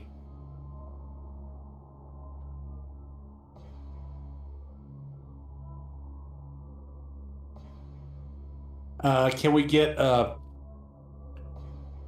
couple of the legionaries to form a burial detail for the bodies in the temple? Certainly can. Yeah, let's make that happen. What is Horus? This is temple to Horus, right? Mm-hmm. Roman equivalent would be Hora Apollo, if you were to make it. Apollo would be your Roman equivalent. Is that you, Yulia, or is that you, Calypso? That's Calypso. Okay. Maybe you could say some rites of Apollo over them, and then we can go track down the trogs. Yeah, sounds good. I mean, I have no idea if closest we can come to proper burial for these Egyptians. Maybe we can manage to kind of get that done before sundown. Oh, definitely. So Yeah. Kind of do the rites while the sun is still up. Which would be some of the Egyptian auxiliary that are present seem to appreciate that you're doing this quickly because the doing it while the sun's up matters. As it is clear once you do the rites that they are that though the person you spoke to was Roman, the people around them were Egyptians themselves who were served in the auxiliary, so they seeing your open devotions, they show their open devotions to Hora Apollo. Although some will mouth Horus, but that's okay. Lex Arcana doesn't care about that particular distinction. Some priests of Apollo might get ticky-tacky about it, but Lex Arcana doesn't care. Calypso would actually leave like a not too long but appropriate pause for the name Horus to get put in there, so she doesn't have to say it, and it's not obvious that she gives them kind of the space in what she says, but she does it. Yeah, you'll do the prayer and then and blank Apollo. There's an obvious hesitation before you say Apollo because it's Hora Apollo. Yeah. Exactly. They can fill it with their own. We don't have to say it out loud. Yeah. You may perform a Demagia.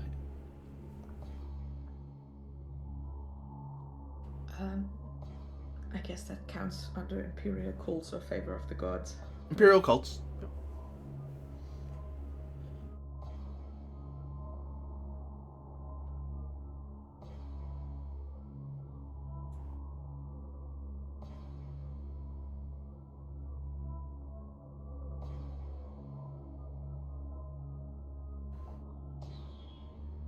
You gain 5 pietas.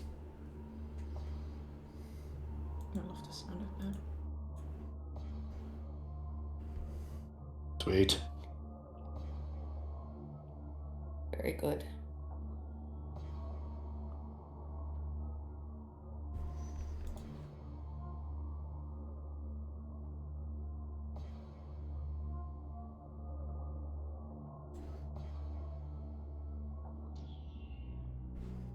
And thus, the bodies of the priestesses to Horus and the noble family are put to proper rest.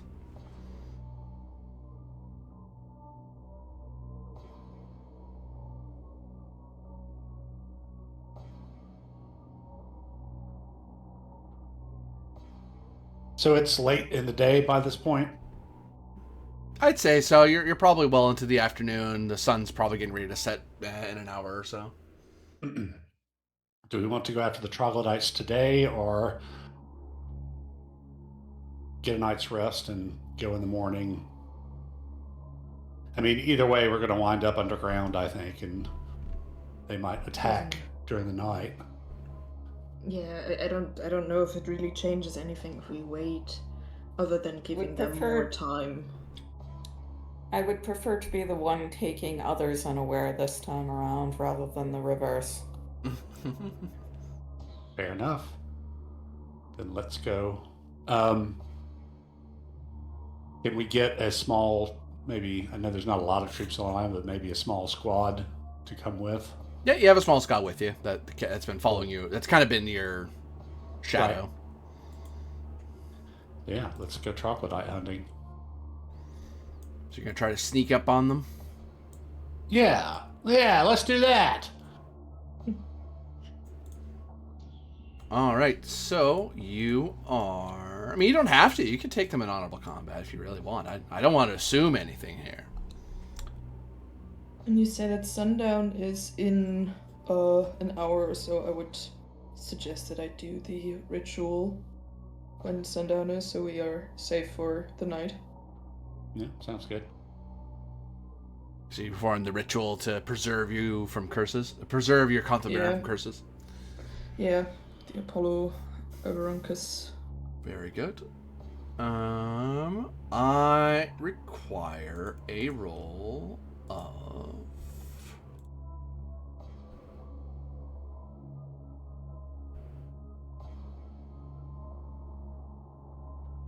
De Corpore. You are looking... Well, you don't know what the difficulty is. You don't know how on guard they are.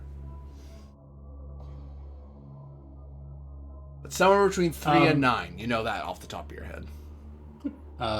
Note that we have Raven cloaks, so we get +2 to stealth at night, which I guess would also account for being underground.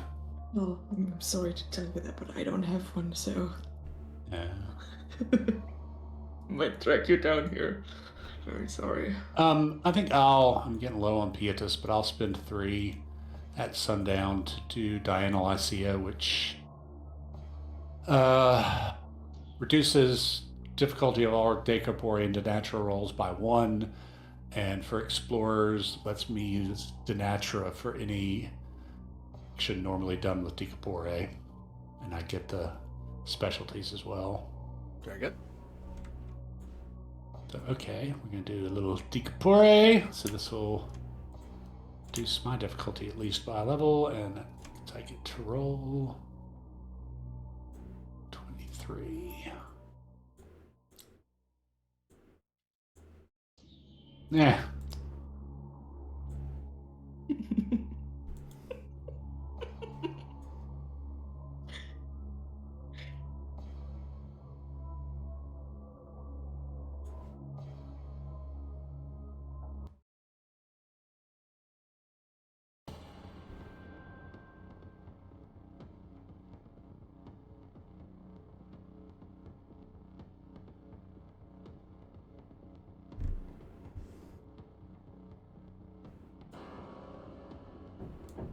And I think if you would allow me, I would also perform the other ritual to restore some more pietas when the sun is still up. Like after the... Probably was. After the funeral thingy. There. Certainly could. Okay, so 7 more.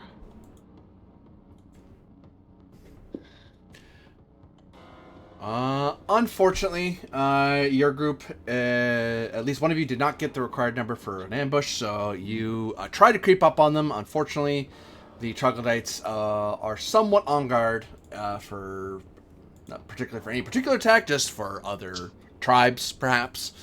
And you happen to come upon them, and they mobilize quickly, and you see in their number, there is one who is dressed in the garb of a chief,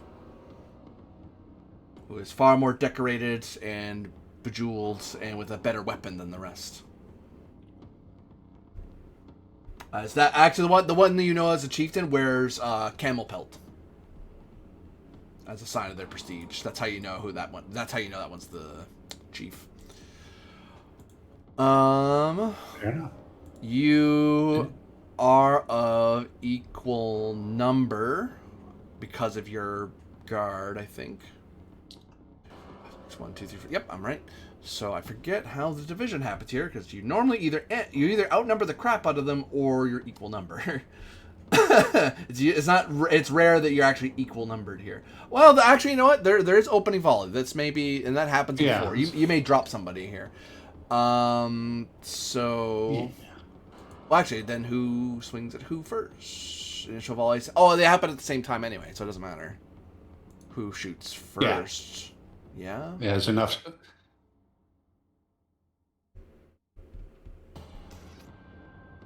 Brief exchange of shots.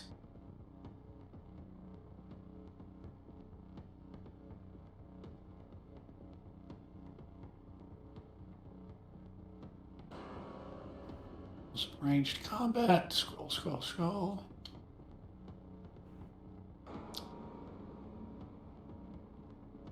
Yeah. So,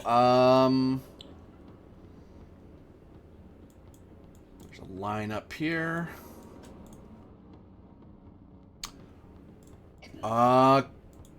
Corvus, you get an initial volley as your opponent gets an initial volley back as he flings a sling rock at you. All right. Can I choose to shoot at the chief? You can. Okay. Then I will send an arrow by special delivery to him. Okay, you're looking at difficulty number 3. Because you're in short range. Right. 10.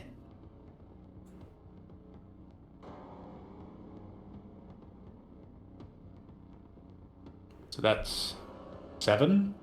I beat the difficulty by, so times 3. All right? Yes. Okay. Damages that.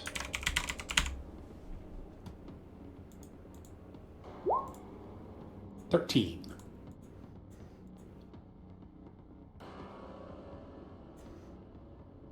13. 1 second. I have to double check something.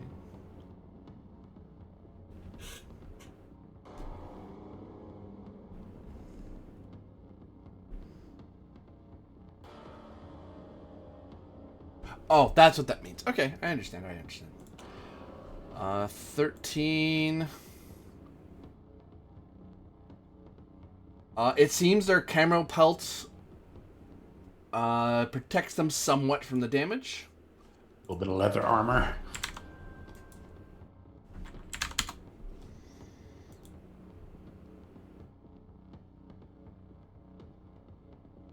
They look pretty badly hurt from that particular hit, despite the armor, but they're still up. The chieftain will attack you back with his sling.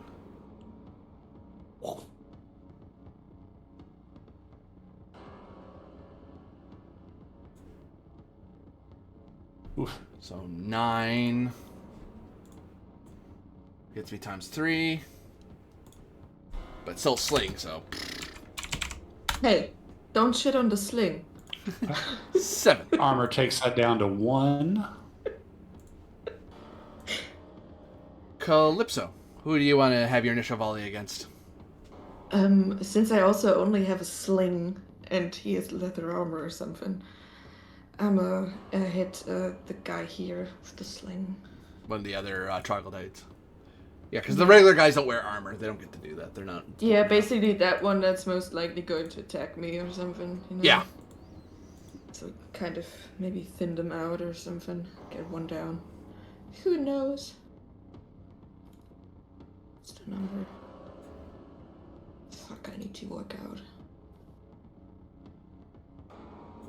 Just say you needed to work out. Take that! 1, you get to roll a d3. Yeah, it's a hit. A D4. Oh, d4. My Because I lord. have the improved one. Oh, that's I right. can shoot stones harder than other people. Ow. Plunk. He's gonna fling one back. Take that.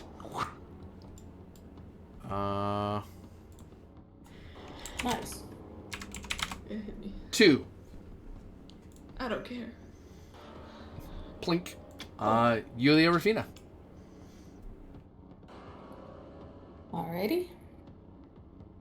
Just gonna note who's done their slingshots, just so I don't forget. To Bellow was that many. Who are you targeting?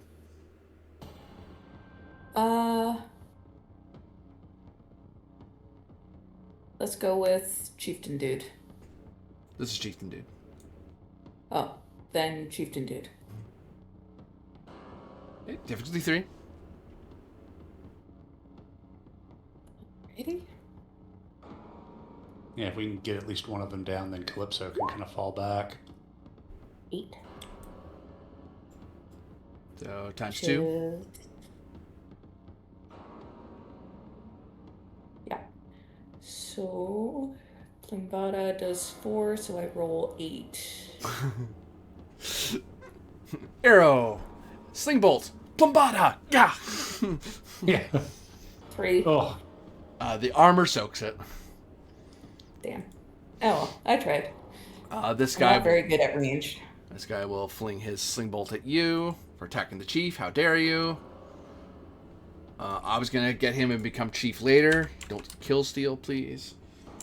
4.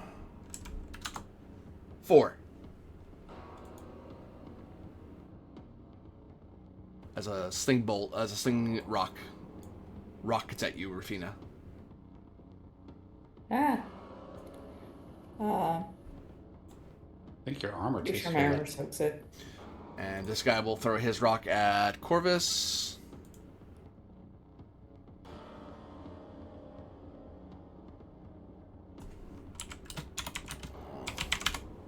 Three. Armor takes it. And the others are aimed at your companions. Well, I'm abstracting a little bit here for speed. So...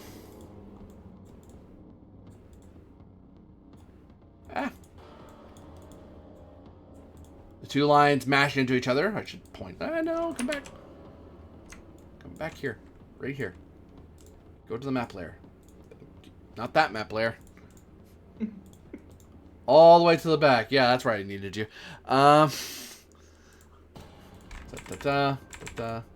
Wait. There. Alright, so basically, if one of you go down, then the person with you goes down as well, dude, just to speed things along. The NPC Roman? Yeah. Okay. So that fight, basically have them along to fight against the outnumber bonus that they have. Okay. I'm going to send Ferox to mess with the guy on Calypso. Very good. Corvus, eat spear. Oh, I thought you said beer, and I was like, oh, I may like these guys after all. Well, they use it to preserve your innards. Take this. 11s.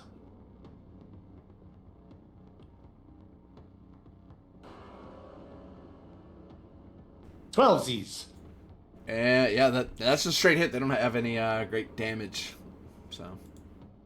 Okay. Yeah, I mean, so he's only going to take a d6. 4. Ow. Takes damage. He doesn't have any armor, so he just takes it. Ow. Calypso. Yes. Take spear. Yeah. I mean... Wait, let me think. Okay. Letting you think. No, I'll take it. I just have to roll my bellow against it, right? Mm-hmm. With my dagger. So that's 7 on his side. 7. Ferox takes his multiplier down by 1. So 7 times 3, it's times 2. That's important. Yeah. 7 damage, Calypso. Clunk. Oh, did your armor soak it? Yeah, I have 8 armor. Nice. I have only armor. Yeah, she took the fancy armor thing with Right. Yulia Rafina, take this. Ah. Spear. Stab, stab.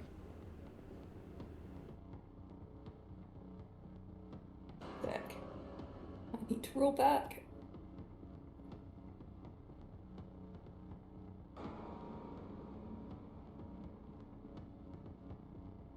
Nice. Ooh. Beat by 7, which is times 3. Yep. So I get to roll 18 for my damage. Wow.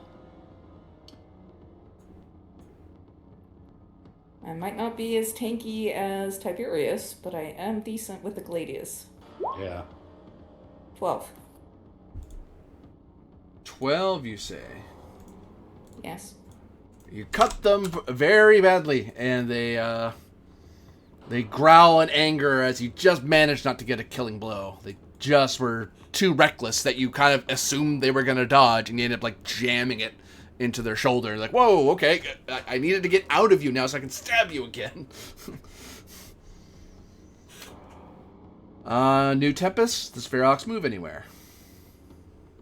Yep, let's keep him helping out Calypso. Corvus, you notice your opponent reaches out behind him and grabs a big old net to cast at you. So it's still opposed, but if he gets you, he's gonna affect you with the net debuff. Okay.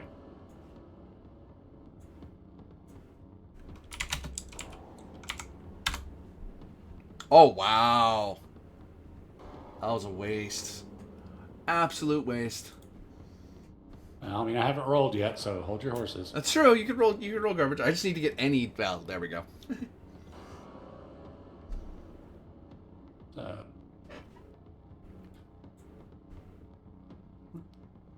So times 3, I believe. Yep. 18.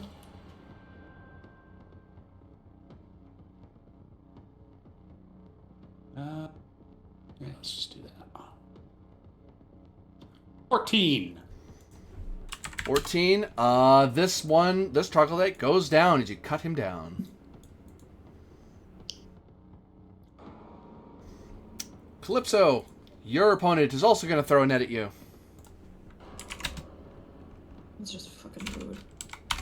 Take this.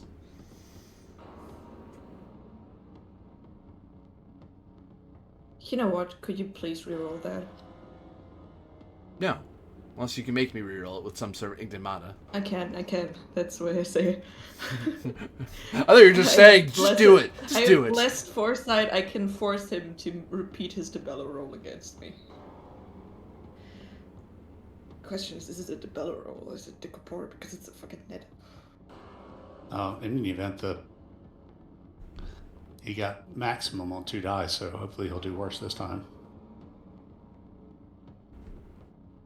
Actually, this guy throwing a net, it actually is Decorpore.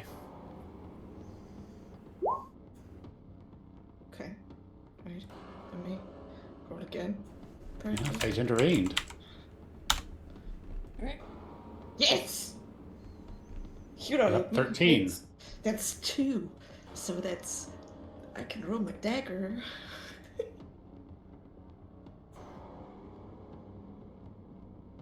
Surprisingly. Stay. Oh no, wait, it's even... We beat him by 6, right? So... Yeah, so it's twice, so I Yep, can times roll 2. 8. That's... Unfortunately, Ferox was bugging you, so... No. Thanks, Ferox. 5. Ow. It's the best way I can help in a fight. when I'm tied you're up. really helping me here, because if you reduce their damage, then the damage likely doesn't get through because of my fucking armor. Mm-hmm. Net thrown at Yulia. Ducapore to avoid the net. Huh?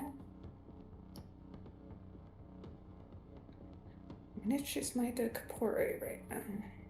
That much. Does wrestling apply?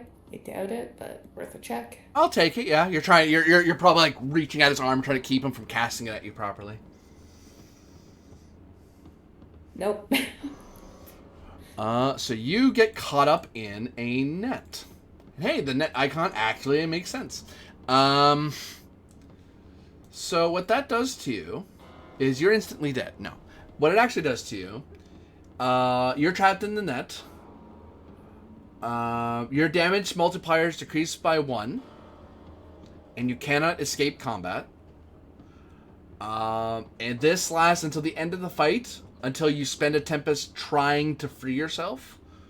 So you would be spending a Ducapore against a target number to rip it off yourself. The problem is if you do that, you're not defending yourself.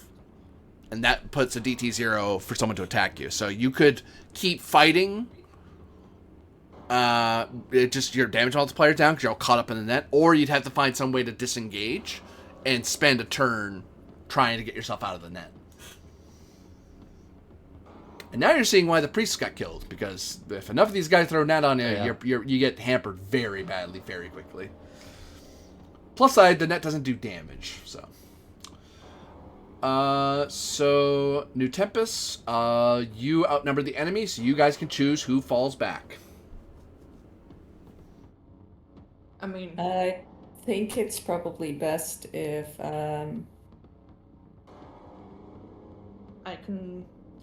we can try and get you to... So you have to turn, basically, to do that. I'll take that guy. Are you sure about that? I mean, if it's basically the question of, do you want to take the hit or do I want to take the hit? And I think that's alright. I have more HP. Yeah, but you can come in afterwards when I'm down already. Don't worry. Okay, fair enough. I'll step back and try to,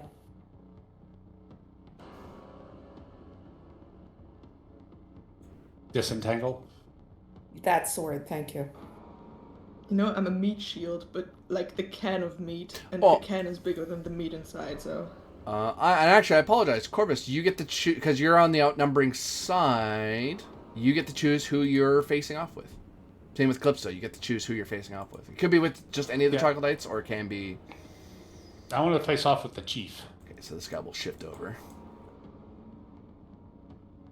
And Calypso, you're good fighting your guy? With the guy. Okay. Let's get your thing out of the way, Yulia, because you can't do damage. So you do Ducapore. You're trying to get a 9 or better.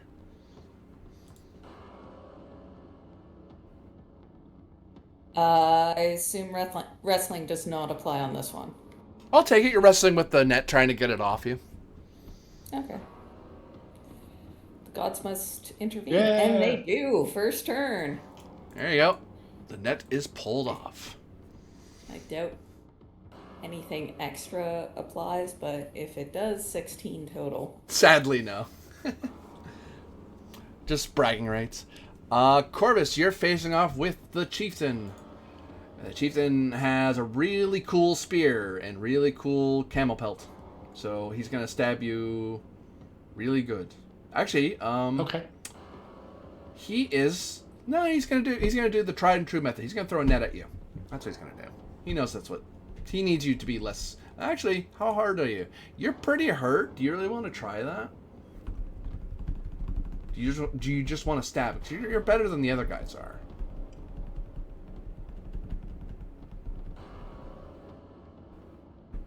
For glory, he'll try to stab you. Yeah. Eat. His dice value is slightly better than the other troglodytes. Well, I beat him by 1. Okay.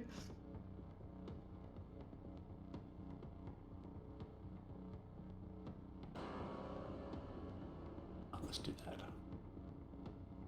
3. I'm pretty sure his leather soaks it. His leather soaks it, yeah.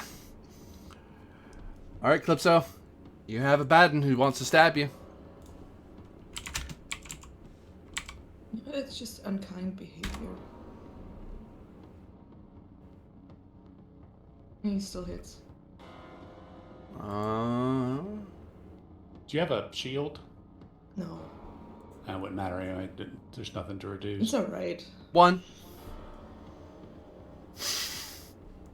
Plink. New Tempest. Any shifting around? Swap Yulia and me, I think. Yeah. Corvus. Your opponent wants to throw a net at you. So it is Corpore, which I think it was Corpore for you anyway, so. Or am I wrong? Okay. Do I resist with Corpore, or... You resist with Corpore, yeah, because you're trying not to be hit by the net. And this is where my Indigimata comes in, because I can use Benatra for any de Corpore roll. Brawling? I'll take it. Okay. Oof, he did pretty good. I'll do better. You know how I roll. See? I roll it's better. that easy. Beat him by 4, so times 2, I believe. Yep. What's spare hand? You still get to use your weapon. You still get to do your weapon okay. damage. Because you're dodging out of the way of the net and then attacking in the gap. All right. That's 12. Yeah, let's do that. See what happens. 4. You see 1 Doing damage. better just rolling d6s. Yulia Rafina. This guy already threw a net, so he's just going to try to stab. Yeah. And he's still got Ferox on him. Take that.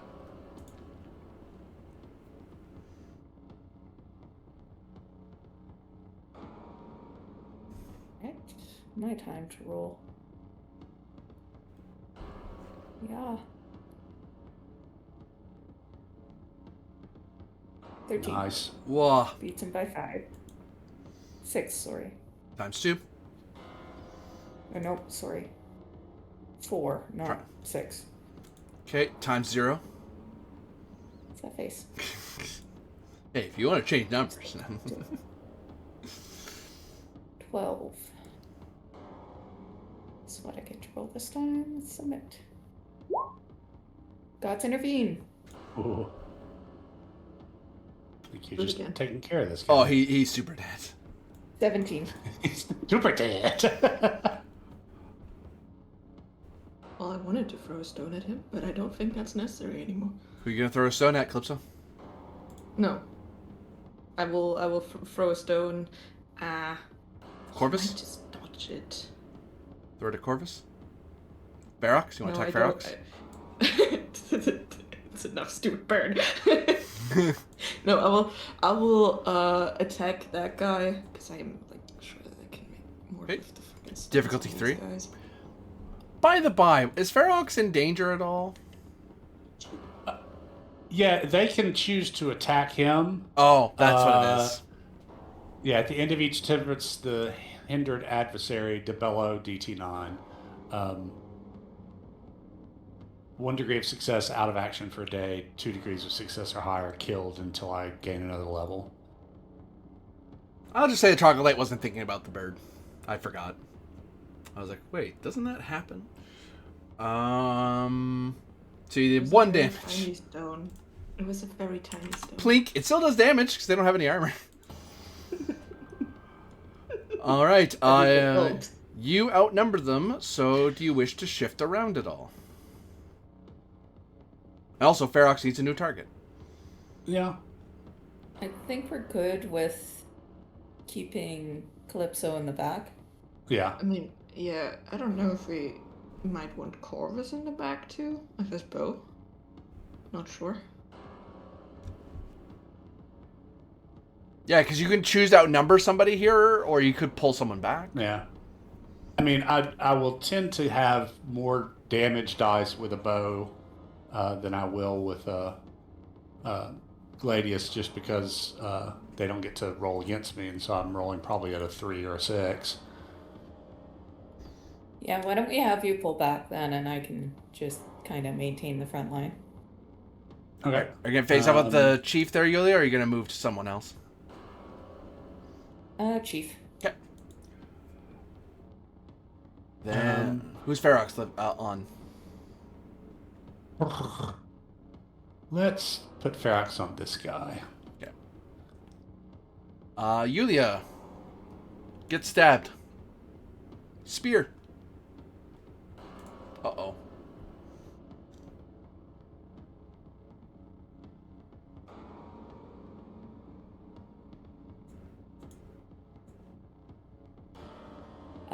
Beat him by 8, which is times 3. There you go. It's gonna be ugly.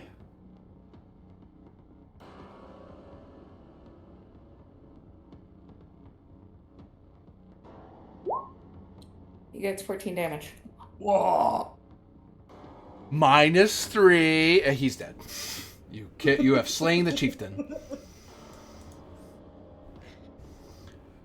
How much for you pulling back, Corvus? Yeah, well, I still will do more damage on these other guys. Yeah. Who are you shooting at, Corvus? Better. I guess I'll shoot at the one that Ferox is bothering. Okay. DT3. We'll tag team him. Okie dokie. Oops. I need this one.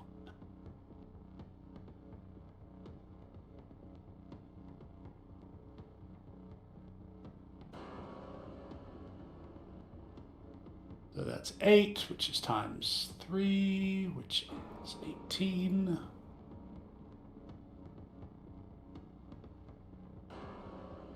Let's just go for the classic. 14. Dead. And in short order, given the odds of the day, the rest of the troglodytes are slain. All but me. It's just stones. Right. They didn't know what hit them. Right. A storm of rock. Eclipse is like, rocks fall, you outlie. Yes, that's how slings work. Shut up. I need to learn to kind of earthbend and make just the ceiling tumble onto people, and then just combine it with like a shot of my sling. So Just reach out to the Titans. I'm sure that'll be fine. Yeah. Okay. No. Right. So let's see if there's any sign of the Jewel of the Nile. I can't say that without thinking about that Kathleen Turner movie. I don't know, Jewel of the Nile just sounds like everyone's favorite prostitute. It would seem that this chief did not hold them, and with some talk with some of the with your knowledge of troglodytes and what the men here know, they point out it does seem like their numbers were reduced significantly. It is very likely that anything or anyone they had with them has been spirited away from this stronghold. There should be double this number, if not triple, and they're not here. Well, let's make sure then we've dealt with the troglodyte threat here, and then find a good place to rest, either here on the island or in Berenice, if it's better. Yes. Whichever place has a bath. Yeah, you end up having to go back to the mainland, because, yeah, the isle is still pretty rough. But we've taken care of we think anyway, the troglodyte threat for the moment. Yeah, you fished out whatever the stronghold they did have. They were hiding in the caves has been swept out, so they really don't have anywhere to go back to. And they'll be the auxiliary can just wait for people there and ambush them as they come back. So right. Whoever's coming in is wading into an ambush if they come back. Good deal.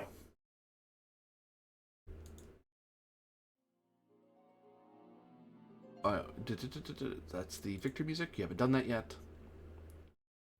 That's what I'm looking for.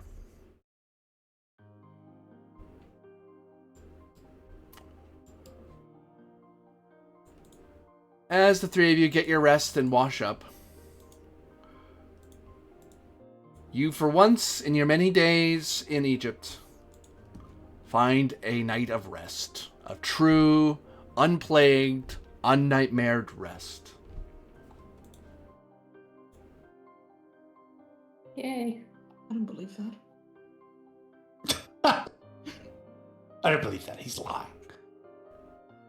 We just don't know what bad things did happen while we were sleeping. And you see before you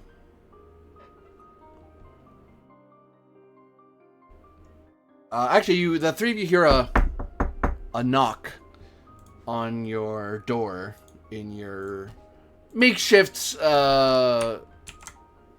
in your quarters here in the garrison, such as it is. Well,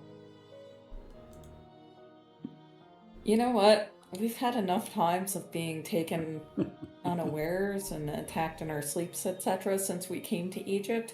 I'm going to ready a Gladius just in case. Yeah.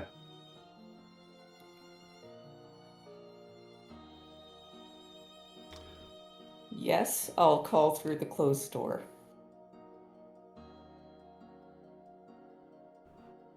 I would see and speak with you, custodes of the Lex Arcana.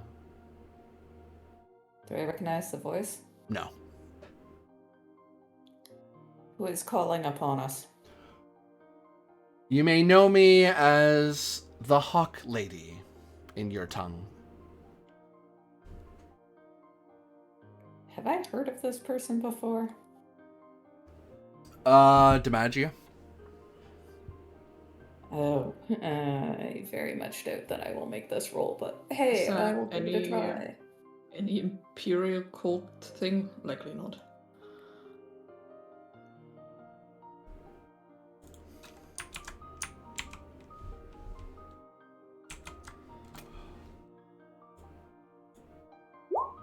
I don't know who it is. Imperial cults? You could, yeah. Oh, cool. Okay, I forgot One the more. imperial cult one, but it's alright. Nope. Sadly not. Well, fine, I will sheath my Gladius, but keep my hand on it and then answer the door. And there, standing before you, is a feminine figure with a colorful, hawkish headdress of sorts in bright colors and decorated in topaz. And standing before you in priestly vestments.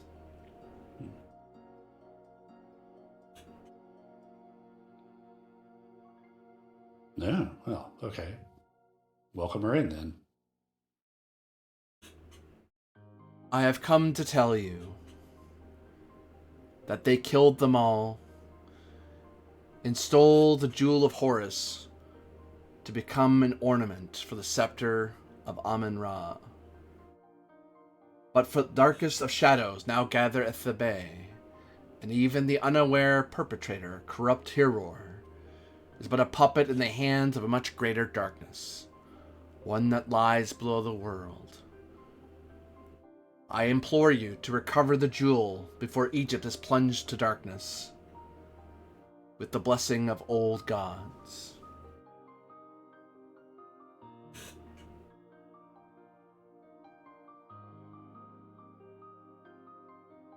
Okay, they killed them all and took the jewel to become a part of the staff of Amun-Ra in Thebe. Hiror is a pawn for greater darkness.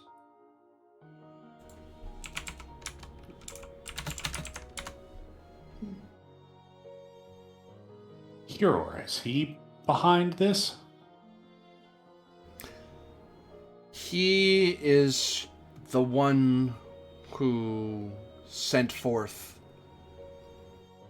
those souls. He is the one who has masterminded the thievery.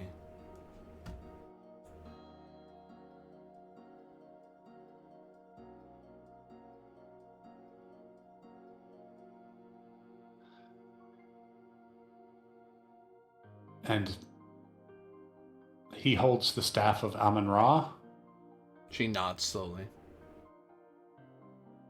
but he's being used by someone else, the Black Pharaoh?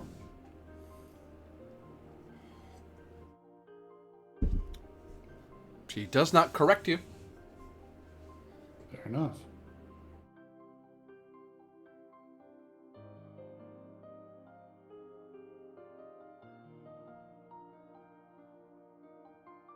I look at my companions and say, well, our mortal enemy at least may have just revealed himself.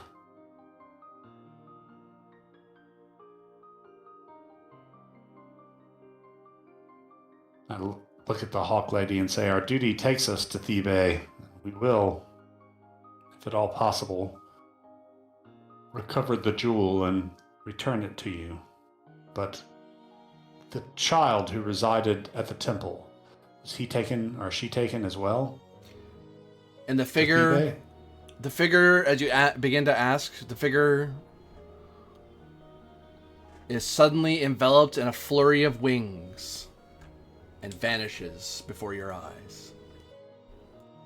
Huh. It's no normal priestess. So, morning prayer and then up to Thebes. Yep. You all Make appropriate offerings. You all have received a blessing. You have +3 to rolls against curses and madness for the rest of this adventure. I see. Ah, what is my computer doing? I will use my morning prayer and again ward the others and myself from curses. Oops, wrong, music wrong. +3 against curses and madness. That's useful.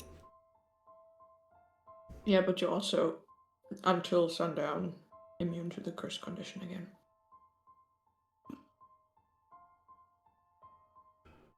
Blessing of Hawk Lady. +3 versus magic. So now I've got +3 versus poison, illusion, curses, and magic until the end of our quest.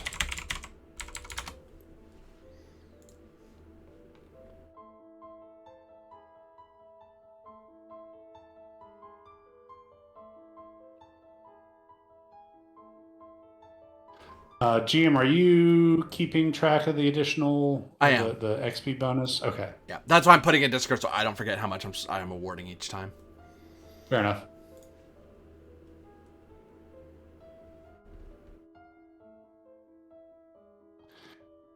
Yeah, so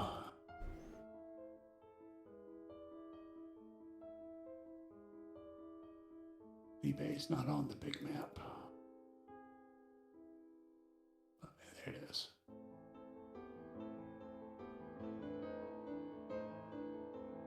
So yeah, looks like we're on the road again to Thebai.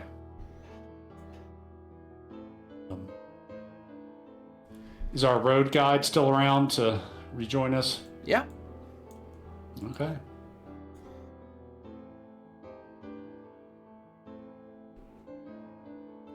Into the north and west we go. Oh, Barracks comes with you.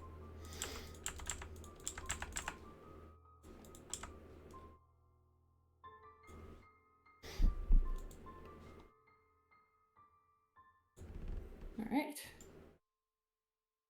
North and west you go, away from the Areopagus Sinus. across the Desertum Oriental. Eventually, finding a bridge that crosses the Nile.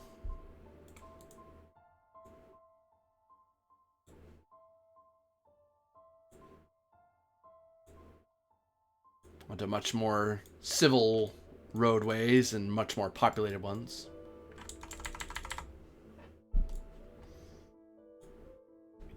As you carry on north to Thebe.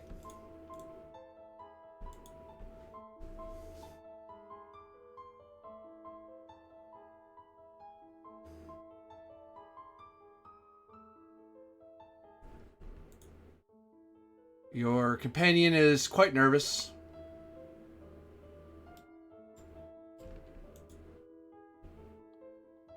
And wary. For the ambush on the way down, perhaps it could happen all the same here. Thus, I ask all of you for sensibilities. Your difficulty is reduced because, well, yeah, your guide may have a point. If you're ambushed once, it's not unheard of to be ambushed twice. Really does.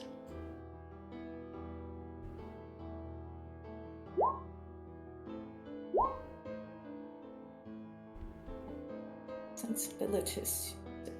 I've got that much to roll.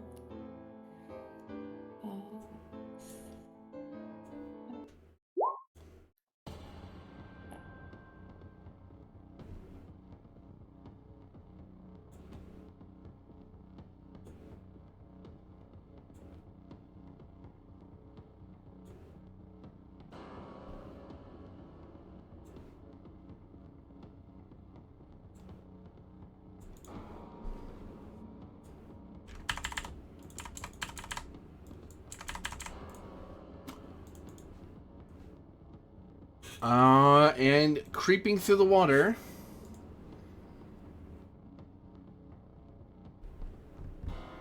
you notice strange figures.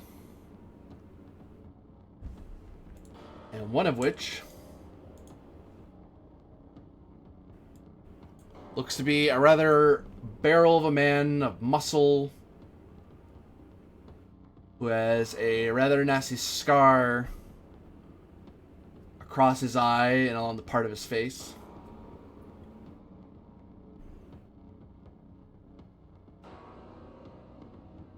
And he cries out something in Egyptian, but you are not surprised as you kind of were already, all of you were kind of on guard and waiting for something to come out. And the people you see there appear to you. Other than the big guy, the other ones look rather are armed with mere Sika. Mm-hmm.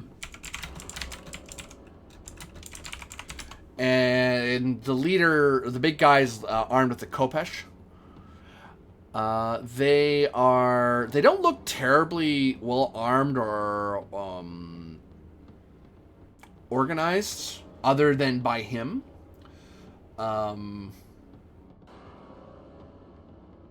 But you notice there's a strange writhing purple tattoo across their skin. No.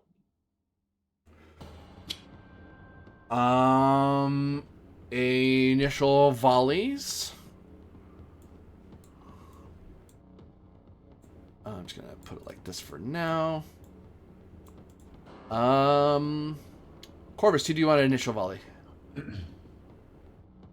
Think we should try and damage the chief, or maybe try and kill some underlings to reduce the numbers? What do you guys think? Yeah.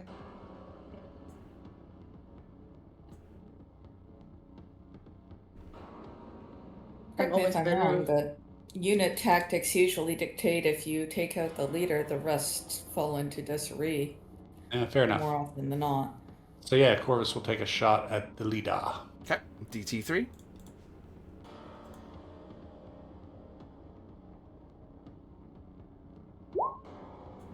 9. So So times 3, it's 18. Do the classic. 11s.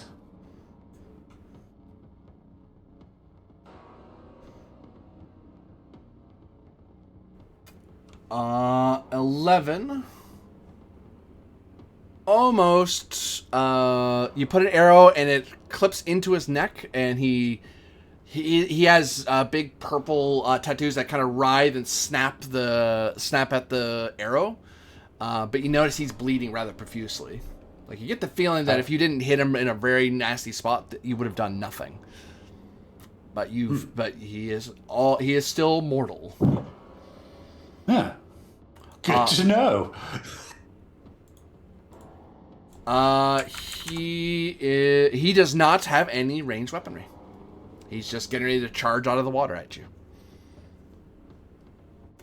Yulia or Calypso, who wants to do initial volleys? I mean, I doubt that I do anything against him, but for the small chance, let's do it. Yeah. Fling a stone bullet. Gods intervene. Gods intervene. 10. Apollo saw your plight. So that's 7, so I actually get double, I think. No, triple. Oh god. Oh, you're Apollo, you mean? Wow, wow, Mm-hmm.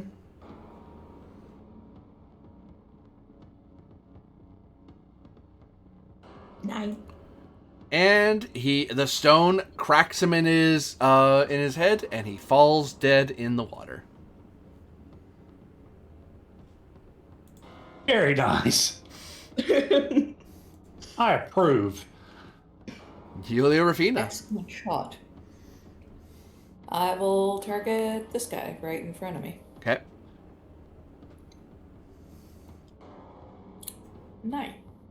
Beat him by 6. Which gives me a ×2 on my Plumbata, which is 4 damage, so I get to roll 8. It is very good they didn't get the ambush you. For real. 3 damage. His armor probably takes care of it. So what are you attacking with? A Plumbata? Yeah. You fling the Plumbata out. It contacts his unarmored body and his rags, and you notice that the tattoo writhes and hardens where you hit, and it pings away like a hit metal. Oh. Huh. You did no damage. Interesting.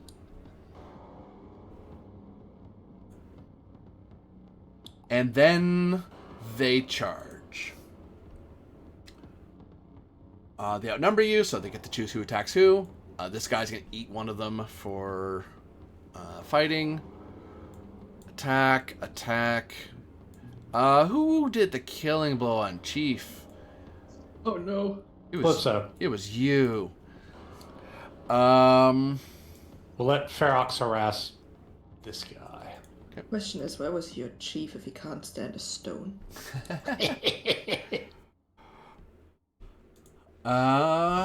So we'll deal with the person outnumbered. Calypso, these guys are charging, so they do get a bonus because they have a bonus. They have a special attack when they in their first tempest of combat.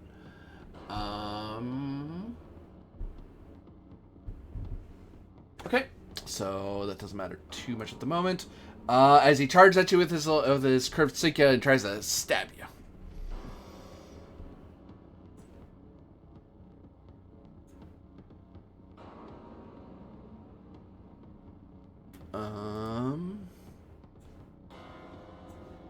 Yeah.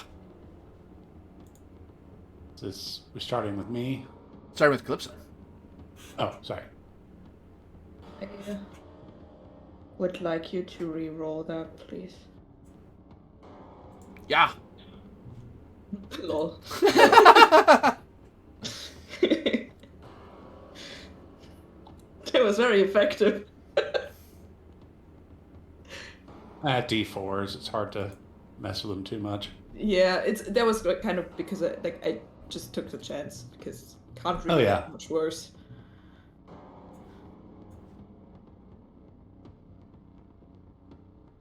Beat you by Yeah, so 6. Normally be ×2, but because he has a special charge ability, it's pushed up to ×3.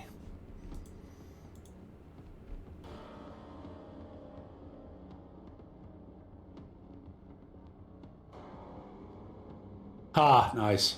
6. clunk. Plink. The guy at your back tries to stab you. Defend yourself, as Ferox will blunt the charge bonus he's getting. It wipes it out. Excuse me. Yeah, so by 3, so it's double in that case. Yep. 5. Clunk. Yulia Rafina.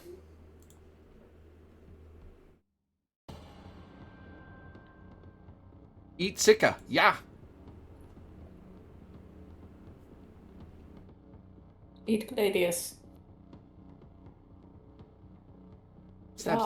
stab, stab. This guy is unpredictable. He gets to reroll.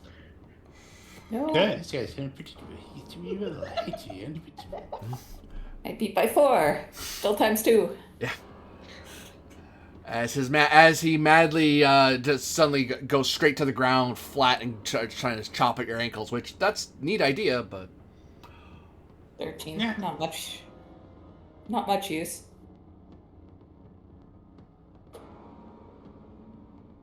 so you rolled a d12 and got 3. Yeah. You do no damage as his flesh, as the tattoo gets in the way. Sigh. Corvus, charge! Take this. Stab.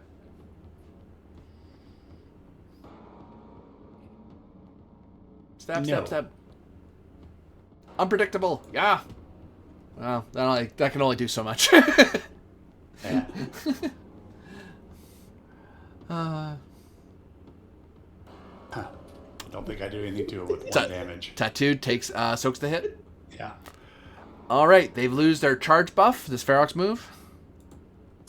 No, let's keep him distracted in one of the ones on Calypso. All right, Calypso, get stabbed. Stab. Stop stabbing me. That's very, very mean behavior. Okay. Oh, I forgot. They have pack. Oh no, they don't have pack tactics because you killed their chief. They don't have that anymore. They just have their regular attacks. Hey, good for us. That's nice. So I knew there was something special that chieftains did. Yeah. Stab. Chink. Clunk. Guy at your back. Stab. Okay. Not today. Oh. Unpredictable. Oh, you can roll again. Roll off. Yes. Don't roll 3. There you go. You beat him by 2.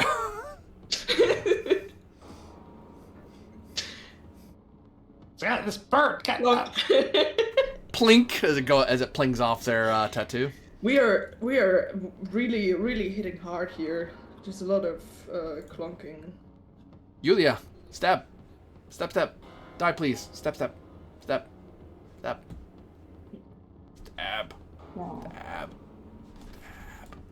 What are you doing? All Stab. right, Mecha, settle Stab, down stab. with your map Stab. stuff. Ah. Yeah, there's Mecha. There's Mecha. There you go. Beat by 10. Unpredictable. Yay! Reduced. That actually took it down from a ×4 to a ×3. Hey, that was worth it. So instead of rolling 24, I roll 18.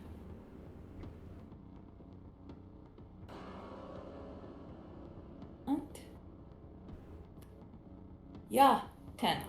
Ow. Still moving, but ouch though. Corvus, get stabbed.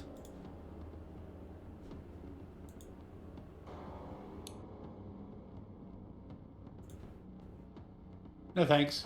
I said get stabbed. Can't get more than 8. 8, so times 3.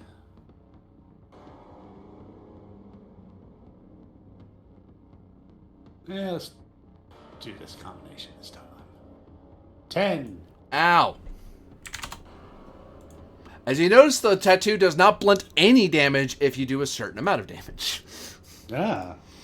Whoa, okay. Good to know. Clipso, you're getting stabbed again. Stab. Ready? God. Roll that again, please. Sure. No, at least you got a shot. Hey! Rerolls. Actually, wait. I will take it because my odds aren't great. Well, no. I need to get. I honestly I need. mean, with a max roll, I think you might be able to make damage if you Yeah, that's what I'm thinking too. Yeah. Take this. Step. Okay. The second guy stab for 9.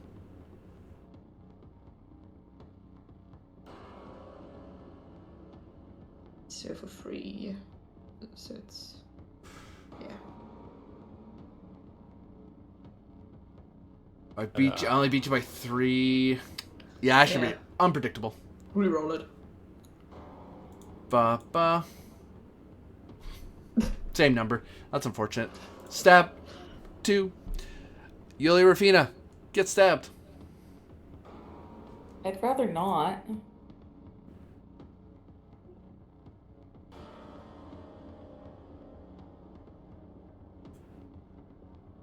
Stab. Beat by 11? Unpredictable. Beat by 10. Beat by 10. Yeah, that's still times 4, so 24 damage is what I get to roll for damage dice. Dead. Go with You can't possibly do too little 11. damage. Yeah, 100% dead. Flop. Corvus, die please. No, thank you. Unpredictable.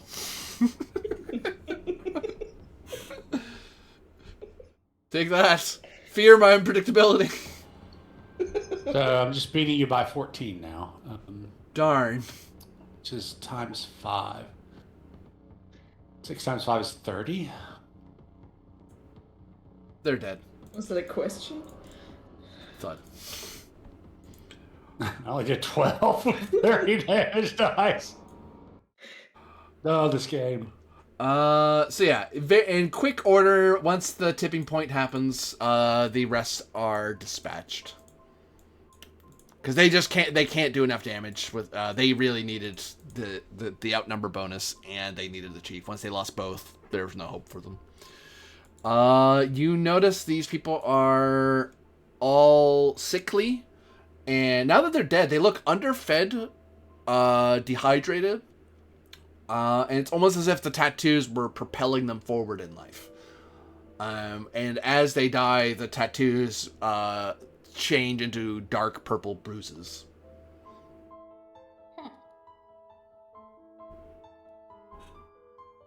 And in their... You notice in their fighting, they made no attempt to break. Like, unlike the Desert Raiders, who, when they took enough damage, they tried to run. Like, if they didn't think they were going to win, they just left. Right. These guys fought to the absolute end, like mindless automata. Except they're people. They bled. They, and all that. Can we maybe take a look at the body to kind of just check on, like, what the cause of the, like, if the bruising, like, basically just to understand what the fuck is happening with them in a, like, physical sense or biological sense? They seem to be the target of some sort of forbidden ritual to give them untold strength. But it seems in the whatever it was done put them through immense, prolonged pain and suffering that broke their minds, such that they became mere instruments of a distant will. For these are worshippers of the void, swearing their lives to the serpent Apophis.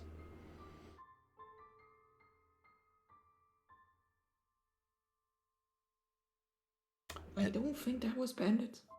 And you actually recognize a couple of the faces that you, among them, as beggars you saw in Alexandria.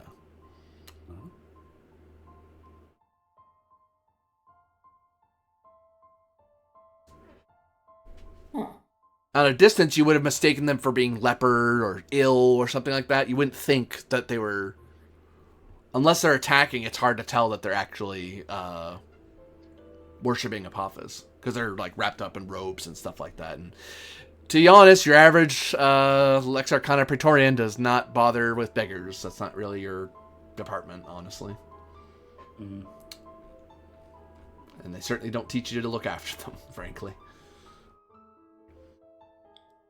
Cleaning my gladius, I'll say, and I think our enemy knows we're coming.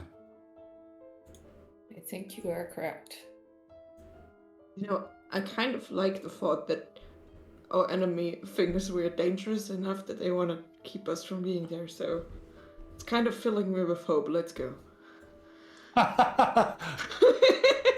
Let's go! Like, I didn't think that they would try to stop us. Ha! Ha! Ah! You see your guy pointing, and his eyes bug out of his head as he's pointing, and then he just kind of falls back to the ground dead, gibbering. Dead and gibbering. That's frightening. And as you see across the Nile, a figure in rags with bright ruby red eyes staring at you from across the water. Huh.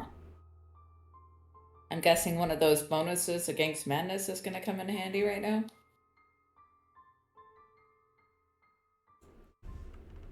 It fades from view, like in a mirage among the sands.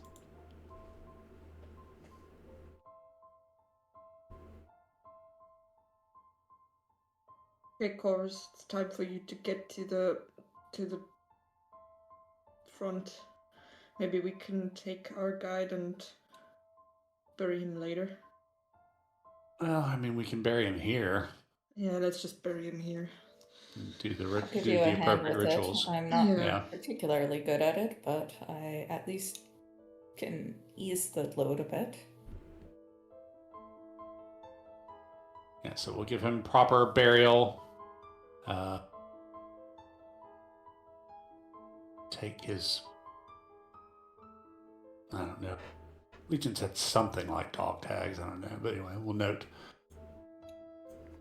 I have to report that to the Legion.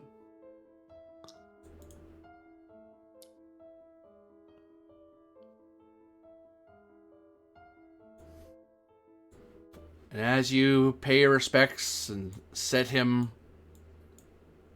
well, not near the water, but to land,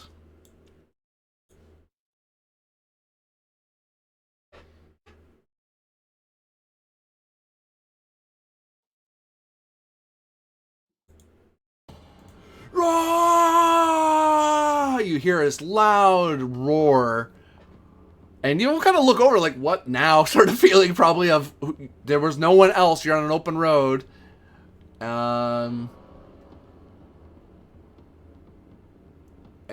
you see a giant of a man with a big old cudgel storming down the road towards you, dripping in water. All right.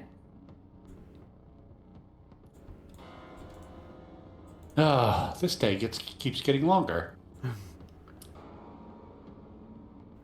You I will may call out to him to see if there's a chance we can resolve this peacefully. I'm gonna pluck off your head and kick it in the water! Okay, apparently not. I will draw my Gladius. For then. Apophis! Ah! I will shoot him before he can get up Yeah. close and personal.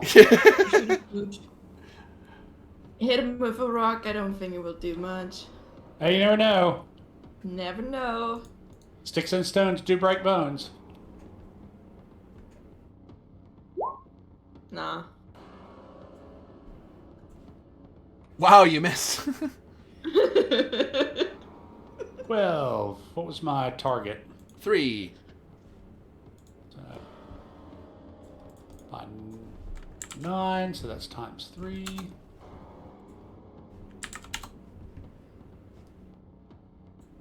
Let's do the classic. 7. Plink, and it sinks into him. He just, you see him flex as it hits him, and you see blood dripping, and he's still still running pretty fast. He's a big dude. It's gonna take a bit more than that. No, that's fair. Yuli Rafina, do you have any ranged attacks? Yes, if I had time to retrieve my Plimbata from the previous fight. You would have, yeah. Very well.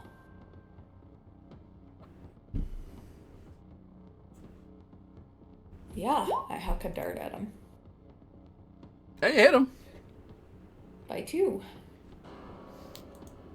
I get to roll a total of 8 damage. 3. Chunk. Goes into his skin. Ah!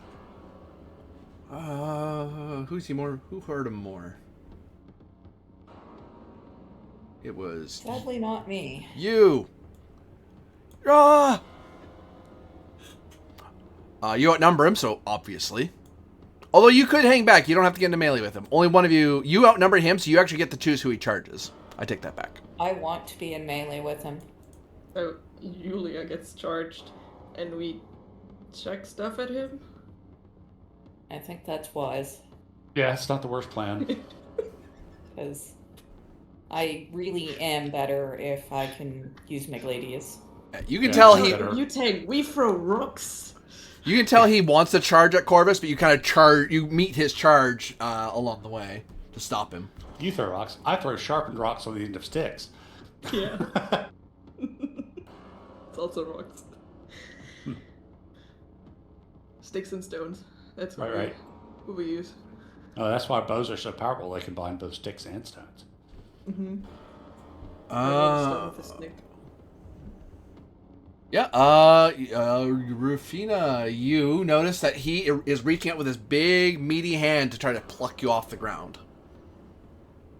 Uh, Hello, his thumb. So I you will are try to avoid that. de corpore. Wrestling? Yep. Yay. Hip throw this guy. That would be awesome. I don't have that much of a dice pool. Oh, so close. He beat me by 1. Grr. Do you have a shield? It's grab. Ah. Yeah, shield does not apply for grabs, sadly. Wah ha ha ha ha. He laughs as he plucks you clean off the ground, and you're dangling in the air as he laughs maniacally. Stab him in the tendon. You currently you have the grab condition, so what that means is you can only use one-handed weapons or unarmed combat.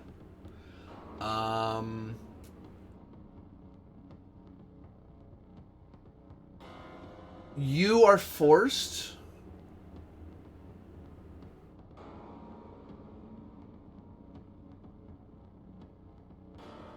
Is it?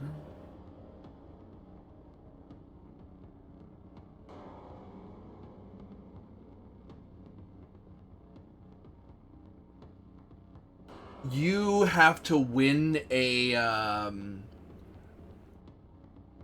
You're basically forced to decorpore to try to escape on your next Tempest, versus his decorpore. You can't use the bellow until you freed yourself from him.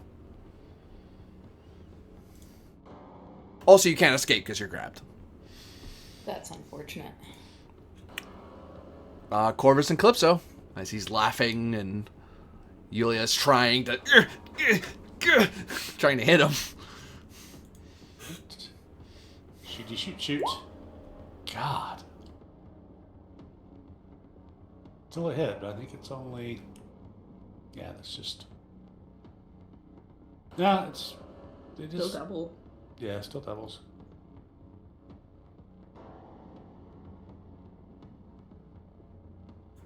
Eight. Tink. Ow!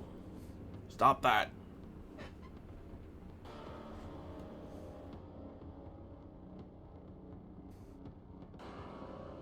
It's a small rock. Plunk.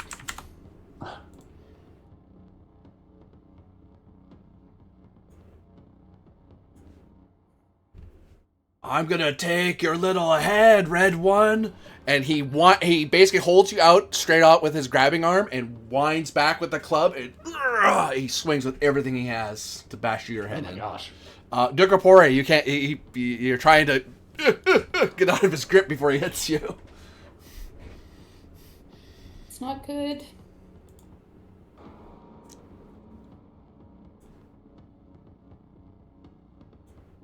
Terrible roll for him. Ugh. Well, still good enough that he beat me easily.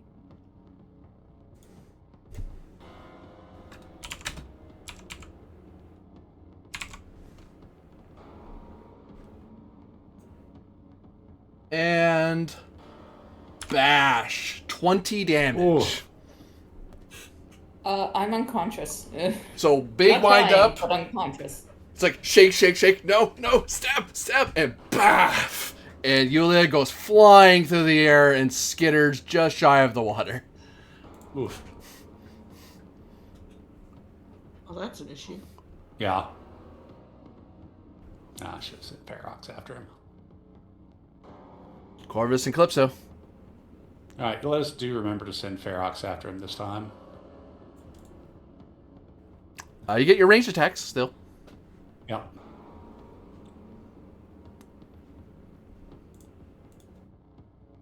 Right. Next thing I am training, next time I get a chance to train up an attribute, is going to be something that contributes to my HP. Yeah, I'm rolling so for large. shit suddenly. I know. Apophysis curses upon you. Yeah. Hey, I got a bonus against curses. You can't be cursed. That's a curse against your dice, which isn't you, so take that. Yeah. Obviously cursing against my dice. 10. Whoa, you get him. You take out one of his eyes. He screams in agony, and he looks like he wants to kill you. Let me roll another d4. Plunk. 7. No, And 6 to hit and 7 to damage. He looks like he's gonna charge Yulia. I imagine you guys start charging in to one of you starts and stop him. Yeah. And just as you get to him, Corvus, he keeps going, and he falls into the water. Huh. Man, you are just killing things with the stones. As All it right. takes, Don't get scared. Because, I know that I don't fling them with that much velocity. Something is really wrong. Oh. Come help me, Dr. Yeah. Yulia. You've got the best. The Scientia. And Lord knows the way I've been rolling.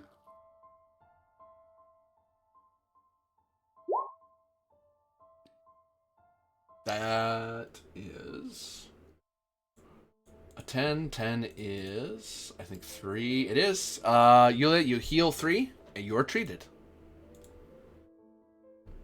And we take the armor off. Yeah. Two. I have healed just enough to be up with my armor. Oh, cool. Whew. Well, let's continue on our way, keeping a wary eye out. I nod. I just fucked up. You will have at least one night, so you can heal 3, Yulia. Hey. 1, 2, 3.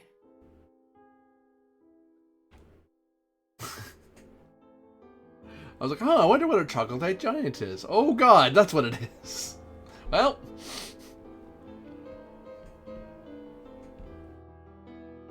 And yeah, you've heard of troglodytes. You've never heard of a troglodyte giants were thought to have been wiped out a long time ago. So Uh-oh. that in the Apparently not. your only saving grace is that they aren't very stealthy. So Always sounds a little bit like chocolate eyes. Them not being very stealthy might have something to do with charging, screaming with a weapon raised. I'm stealthy!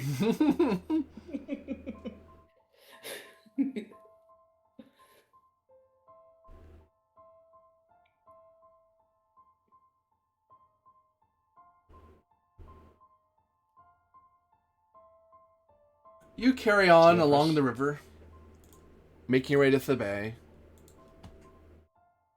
And thankfully, nothing else plagues your journey. Hooray! Yay.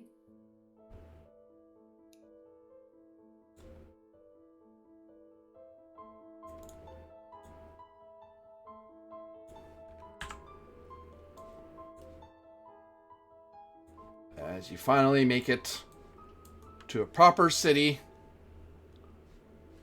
with proper folk, with proper beds, and a proper You can garrison. heal your vigor.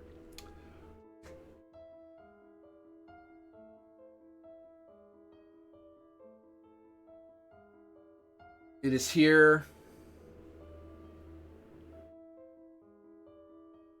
that you're able, if you wish, to rest, recover your vigor and hit points. I think that is probably a good idea. Yes. And what, pray tell, do you do in the great city of Thebes?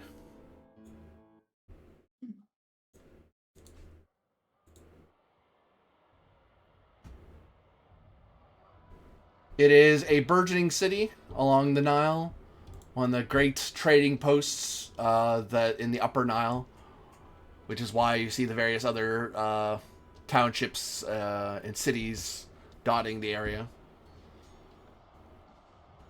You said there was a garrison here? Yep, and a palace.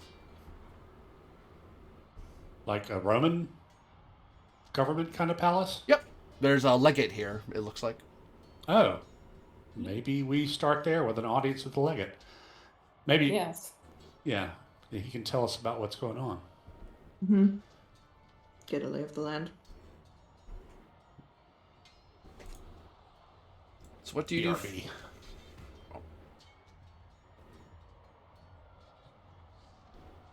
So you're seeking out the governor, I believe it is? A governor, the legate? Mhm. Yes.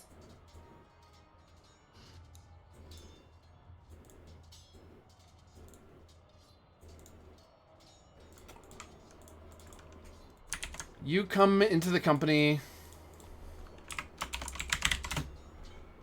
of the legate Horatius Euplus Turpitus. He is a man armed with Pugio and wearing Lorica Musculata. He looks like a soldier who has served for a very long time, but still manages to stay in fighting shape after all these years. Looks like the sort of man who, you know, you think if he really put his mind to it, he could probably turn to government work, but he is well and truly a soldier and has stuck to that for whatever reason.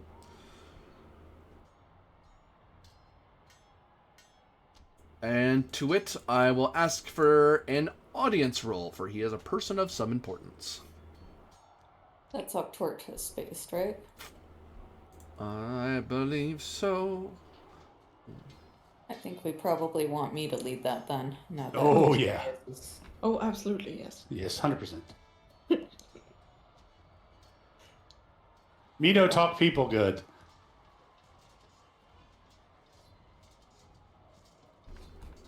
Yeah, you're now on the road with the wilderness guy and the library girl. So have fun talking to people.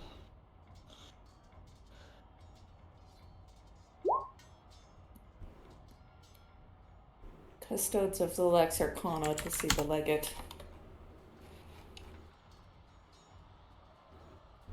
DT was 6. You beat it by 4. 4 is 2 degrees. He already is loyal.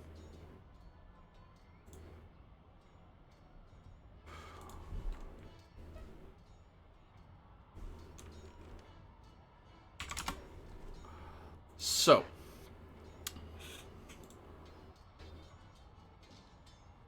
it is good to see the Lex Arcana in these lands. I've already heard various reports of strange dreams and attacks by worshippers of the void. How long have you been in Egyptus?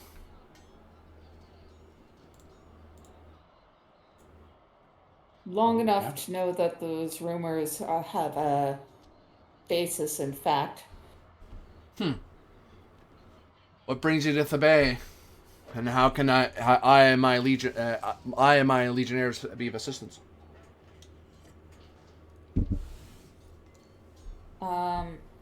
Some distance from here, I will motion to Corvus to give the details because I am many things, but a good navigator is not one of them. Some distance from here, the followers of the Void destroyed a temple that had been inhabited by priests of poor Apollo and a family, including a child. They slaughtered most of the inhabitants and appear to have abducted the child, we assume for some sort of foul ritual, although that is admittedly an assumption at this stage. But I'm sure you'll agree that given the circumstances, not exactly a far-fetched one. Well, it has been fortunate that in Thebes we have seen none of these things. I've only heard of such from the governor and the magister, but they have not deigned to invade Thebes or turn the loyal citizens against the glory and power of Rome and its emperor. We have reason to believe that Hiror may be behind at least the attack on,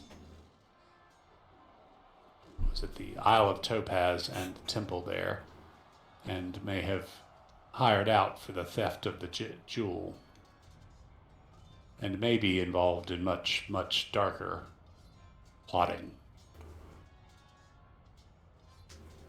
Well, this makes for an interesting accusation that I will say to you to be wary of sharing that outside of the palatial walls. For as much as the old priest has garnered some suspicion and ire for his stopping of the daily exorcism against Apophis and the yearly ceremony of banishment of the demon pharaoh, there are many who still cling to his vain wishes of Egyptian independence.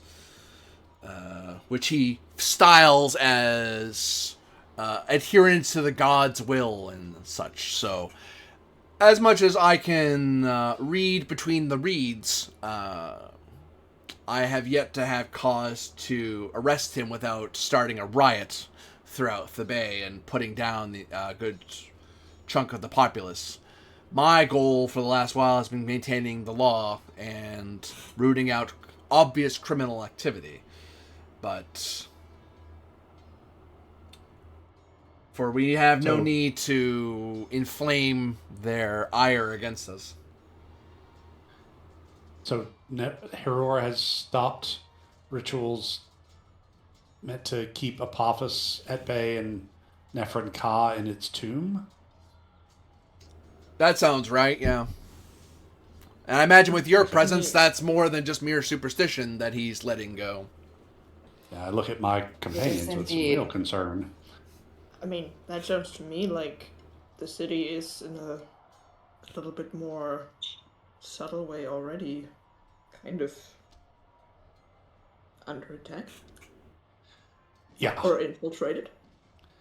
Well, and we also believe that Heror does not understand the powers he's dealing with.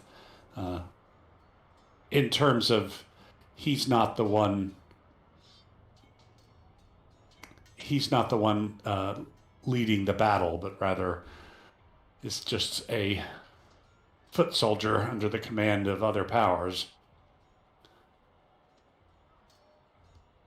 Where is Heror now? Last I heard of the old fool, he left his temple and went into the Valley of Kings. I believe he said something to the effect of to pray and meditate where ancient kings rest. And he waves a dismissive hand. A common thing he does when he's sulking. Although I suppose he probably prays once in a while. Doesn't sound like you hold him in too high of a regard. He's a traitor to the Emperor and to Rome, and clings to an empire that is long lost to our armies. Yet, I cannot march against him without waging war against the people who pray to their gods. But if he can be brought down, then we are better off. Since the crimes he does are matters lex arcana, if that is true. And if not, I can't act on suspicion and my dislike and disdain for him alone. For I've never found enough evidence or testimony against him that would satisfy the will of the people here at the Bay. He holds much influence here in Egypt as a whole as well, so any move against him would require certain victory or not at all. But then again, you're here, so perhaps I will not have to mobilize legions to clear the streets. For I've heard the Lex Arcana can be far more subtle at these matters.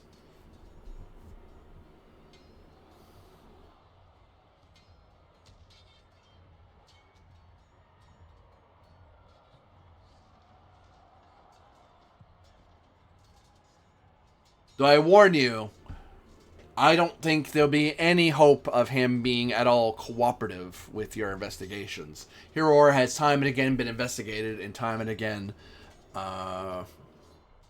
slipped under or out of suspicion. You confront him, make sure that you have everything you need. Though I wouldn't give him too much space either. A slippery snake is quick to find shadows if you give it enough space in the sun. And what of the child from the temple on the Isle of Topaz? Has Heror been seen with any child or young person? That narrows nothing for me, unfortunately. There are young people who take up the priestly works. He's seen with children, he's seen with young men, young women. No one that has been reported to me, but I get the funny feeling if he's doing anything Lex Arcana related, very little is being reported to me right now in my troops. Whatever he's doing, it's not obvious to us. Well, can you tell us and perhaps provide a guide to and about the Valley of Kings?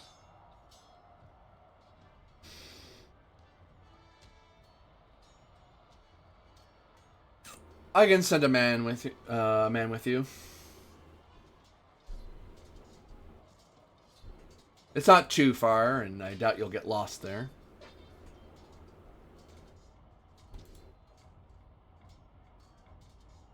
But if you need a guide will be provided.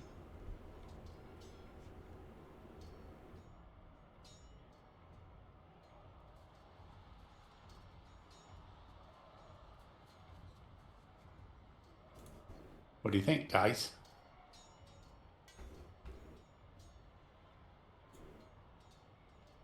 I mean, it's good to have an extra person, even if it's only to report back. Agreed. So are we going to go to the Valley of the Kings and try and find this guy and confront him some way or another? I feel like we have to. I agree. Right, so let's get at least one night rest in the city, though, so Yulia can heal back up. Or at least Please, up to yes. vigor, yeah.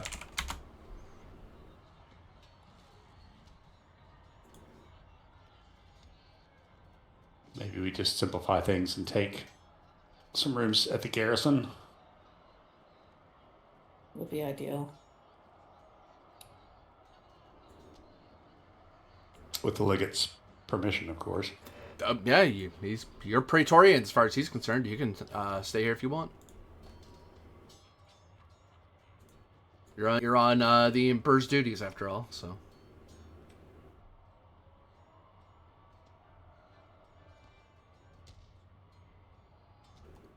Perhaps we should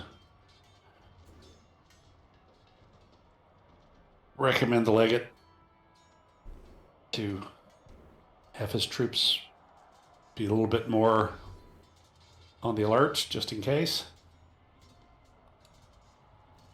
We got attacks from the water, so... Yeah, there are strange things afoot in the land of the Nile.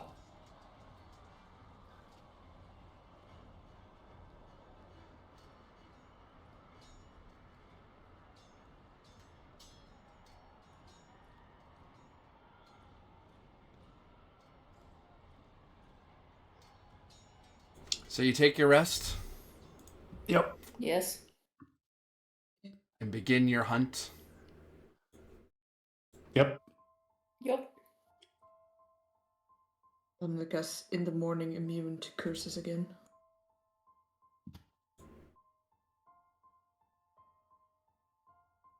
Are you burning through your pietas doing that? Yeah. Okay. I mean, since we've all got... It's just way worse. Yeah, it's true. I mean, we all do have a +3 now, so I mean, you could... Sure, but you know, like, every other time you would say, you know how I roll. So it's not good. Like, I'm honestly sure the Pietas is nice and all, and I have enough to get more information once, or do it twice more with the thing, but it's alright. I'd rather not be cursed, that's just kind of thing. No, fair enough.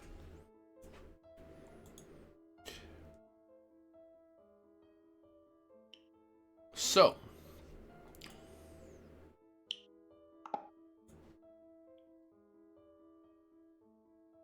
you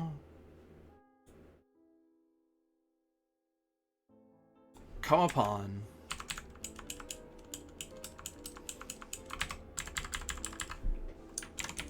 the Valley of Kings.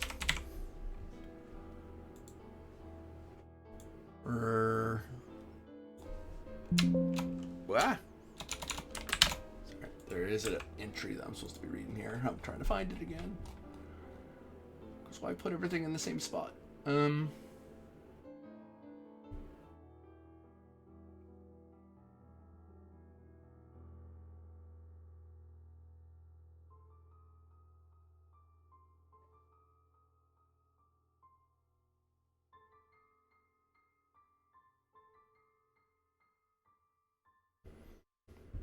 Oh, and I'll remind you as well that Thibet is a place that is also has the City of the Dead. They have a living part of the city. It's on one side of the river, and a other side of the river where all their honored dead are kept.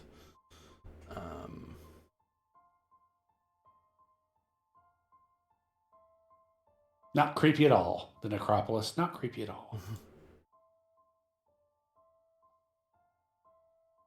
Of course, fair's fair pretty much outside the city of Rome on the main ways. It's a necropolis too.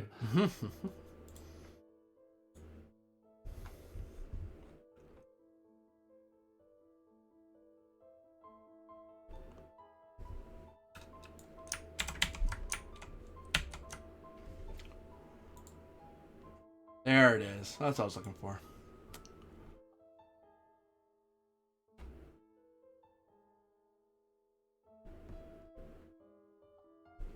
So there in the Valley of Kings, you see Magnificence, where mausoleums of great monarchs of the past are surrounded by the lesser tombs of scribes and priests.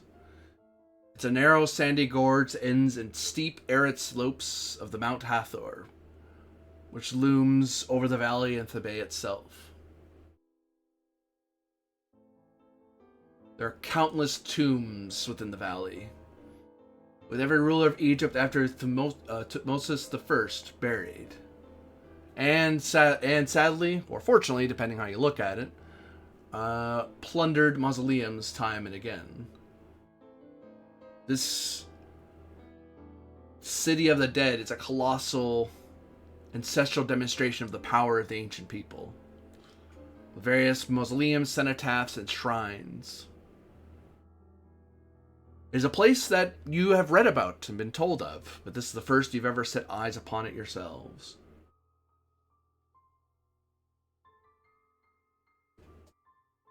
Your guide will lead you about, careful to keep you away from ritual sites that they're certain are tolerated, and they don't want you to get tied. They don't want you to be, especially in war gear. It helps not to show the Roman presence sometimes, because it just causes issues. And there's only certain places the guy would go. He wouldn't be going. He would if there was a ritual that he'd be going to, there'd be a huge crowd. So if it's like a tiny little crowd, it's not him. So it's like, yeah, if we go there, we're just gonna anger a bunch of people and get into a fight. That's just not worth your time.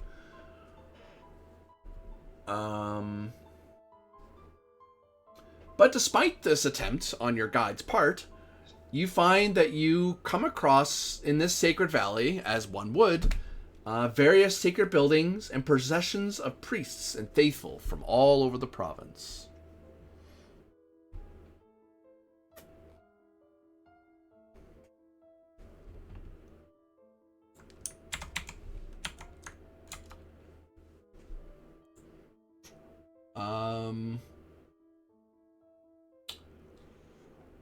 And your guy just kind of informs you for these processions just to kind of, we'll stand aside and let them go. We can enforce imperial law and force them to stand aside, but they're imperial cult. Yeah. There's no real need. Unless you see something, it's not worth. Yeah. They don't feel like getting into trouble here. Let's not alienate the locals.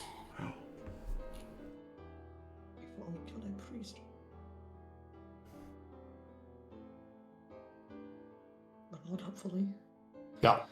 And you learn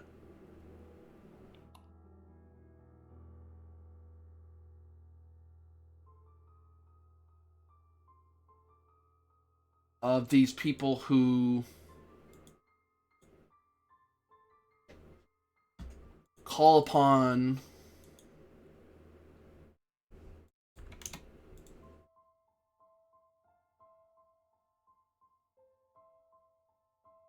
Amun-Ra frequently.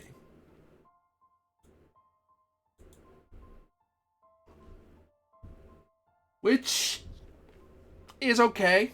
That's fine. He is in the Imperial cult. You would probably, if you could bully them a bit, you'd probably remind them that it's Jupiter Ammon or Zeus Ammon if they really must. But Amun-Ra is what they call him here. And that is the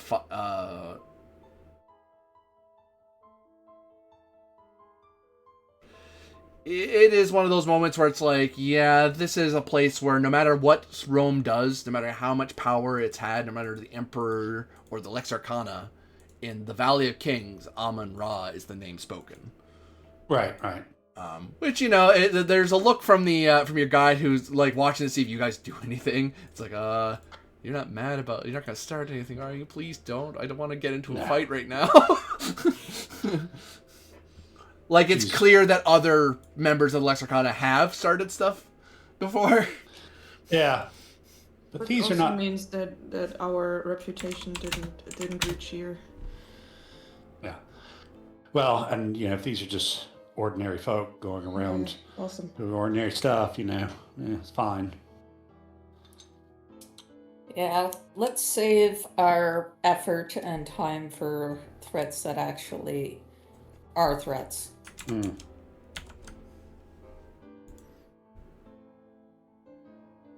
Rather than making threats that would not have otherwise been threats were it not for our behavior, giving them motivation to act against Rome. So does our guide know where Hiror might be, or are we going to have to try and figure it out? You will have to search for him. And actually, the one last thing I was going to point out before I get too far away from that, this is what I was looking up. Sorry. No. I was trying to stall a little. I'll be fair. The leader of the cult of Amun-Ra is the high priest of Amun-Ra, Hiror of the Bay. So, yeah, you're surrounded by people who see Hiror as the highest priest. They would probably never openly say he is higher than the Emperor of Rome, especially not in earshot of you and your Roman garb. But read between the lines, it is clear that this is not friendly territory. But you're not interrupting their rituals, you're not saying anything they don't like right now, so for now, they continue. And they don't mind saying how much they like Amun-Ra and all that sort of stuff. And it is clear in your guide that that's why he has fear, that it is clear now in the Valley of Kings that he is no longer in Roman territory. Like, he doesn't act like he's in Roman territory. He feels like he's acting like a soldier in the wilderness. So do we have to try to talk to these people and convince us to tell him where he is, or can we just you can try to ask around among some of the congregants, or you can just literally search for him. I think maybe the second option. I don't think these people are going to be terribly helpful.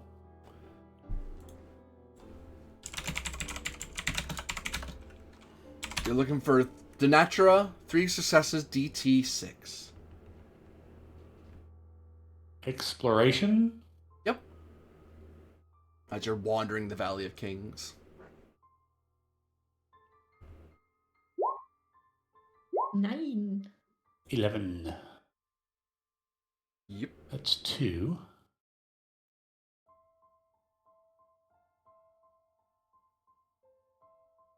Well, you're the one with the terrible Denatura, yeah? Yeah. Yeah, but the gods intervened earlier. True. What that D20 is, but I'm not liking it a lot.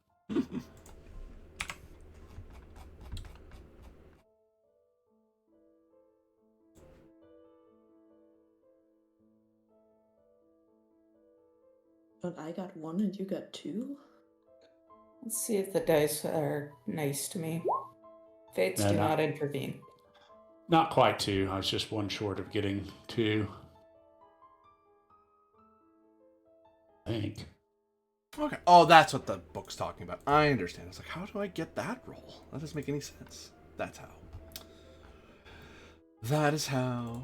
Well, funny enough, despite not getting a full, you're like wandering around, and just as night is falling, and you start seeing that the valley's that people are starting to leave and go back home. You see various priests are going to their nearby places. There is one place with lights, and And it is in the light therein you see Hiror.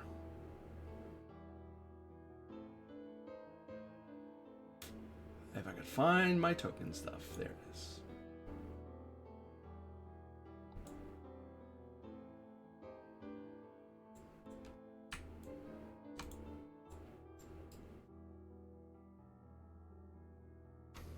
Ooh, there's a kid.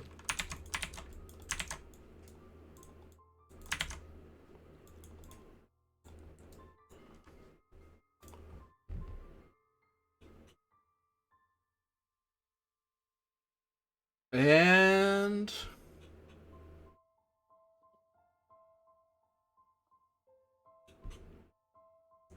you see that there are some priests with him, talking with him in the fire and the light in the shadow of the temple they're near, or the temple, the pyramid they're near. And you see the child, a young little child of amber skin.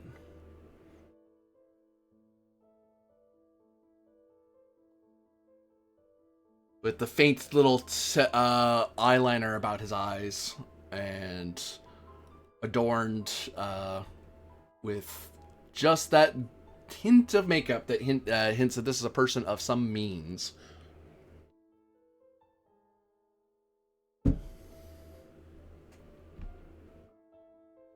Well, how do we want to approach him, gang? You can all approach them. Your guide literally backs off and has no interest in engaging in talking to this guy. Oh, fair enough. And actually, you see, there's that look in his eye of it doesn't look like he's going to betray you, but it's more of you look like someone who wants to cross into the hinterlands into Germania, and you're asking him to come with you, and it's just this year. Nope, I don't care. I'd basically tell him that he should go and run and report if things go south. Yep. He nods and is glad for the duty. All right. Maybe take the lead, Yulia. Yeah. We can audience this somehow. Could we first approach the kid? Oh, good idea. The kid is right next to him. He's the Hiror's keeping the child close. Which makes sense, otherwise he'd be an unaccompanied child wandering around the Valley of Kings. Turn a corner and he's gone. Yeah.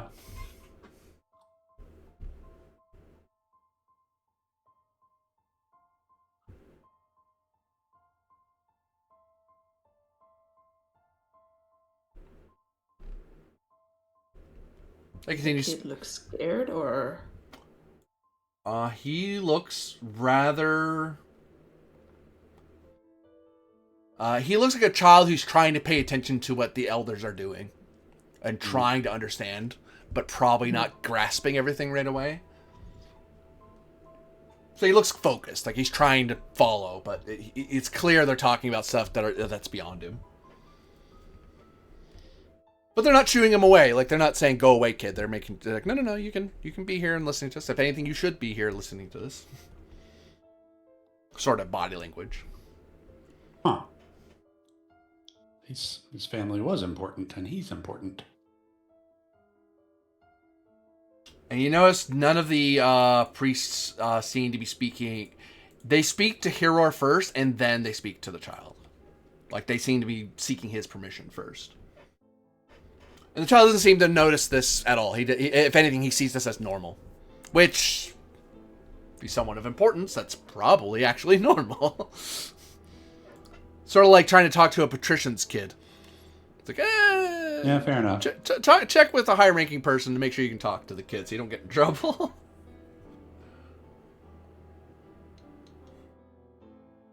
All right.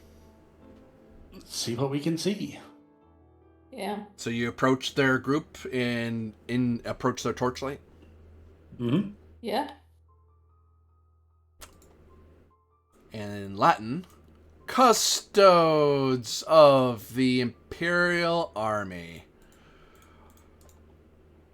What brings your shiny armor and brilliant steel on this peaceful night? Says Hero. And the priests turn, and you get that very clear and distinct feeling that you feel like congregants who have invaded a religious practice, and you're not supposed to be here. They look upset, and this close to yelling, but the high priest is talking to you, so they're not yelling at you yet. But you get the feeling if he wasn't here, they'd be yelling at you. Unlike the other priests who saw you and just preached the word of Amon-Ra. Right. Like, yeah, whatever. Hey, Romans, you know who Amon-Ra is. You know he's cool. Great. Amon-Ra is awesome, Yeah, Jupiter. Amon is awesome. Yeah. Whereas these guys clearly do not look like they're friendly at all. Have you gotten lost in this place of greatness and majesty, unlike anywhere else in the world? No, we are investigating an incident in the Topaz Isle. You are I was wondering if you've investigating. heard of it. And who are you to address a high priest of Amon-Ra?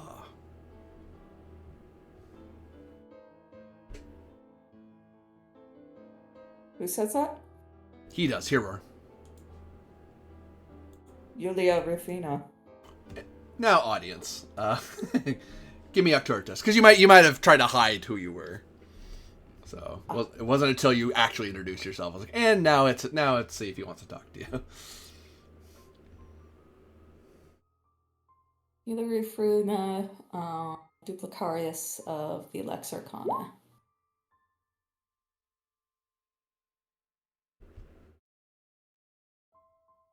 Or sorry, Beneficarius. Yeah, I was about to say. Beneficarius anymore. I got promoted recently. We're 3rd level. Look out! 6 paid by 8, so you got a degree of success. So that means,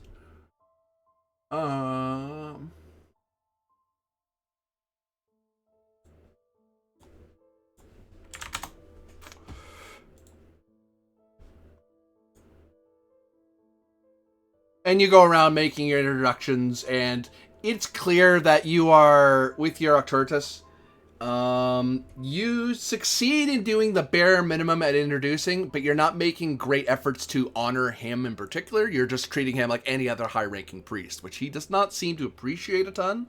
But you've done nothing by etiquette incorrect. You've done it in a very Roman way, but that's kind of the problem. But at the same time, you didn't say, like, you didn't treat him like he's just some minor priest you're being nice to. You treat him like, no, you're a high priest. There's a way I talk to you in Latin. Though you never once use his Egyptian title, for example. Like, little things like that are enough to irk him. But he doesn't tell you to... The priests who watch look suitably impressed, because you're acting with formality and introduction of who you are, and that you're openly declaring your Lex Arcana, so you're not being deceitful. But Hero clearly is clearly not being very respectful of you. He doesn't make the obligatory nice to see yous or blessings of Amon-Ra upon you or anything like that. It's just cold nod, like yes. And you even have to repeat yourself a couple times just to make sure, did he hear you? Right? And it's like, oh, he did. He's just being rude. And borderline hostile. Yeah. Which, historically, this is not unusual for Hero. He is notoriously difficult to talk to. And he keeps the kid, as he's talking, he kind of guides the kid to stand behind him. But he doesn't make the kid go away, because, again, it's Valley of Kings. The kid goes too far, he'll lose him.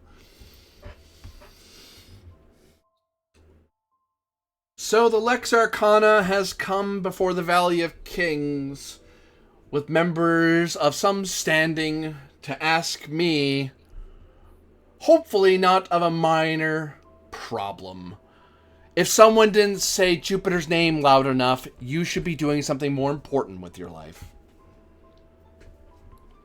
No, someone slaughtered an entire temple to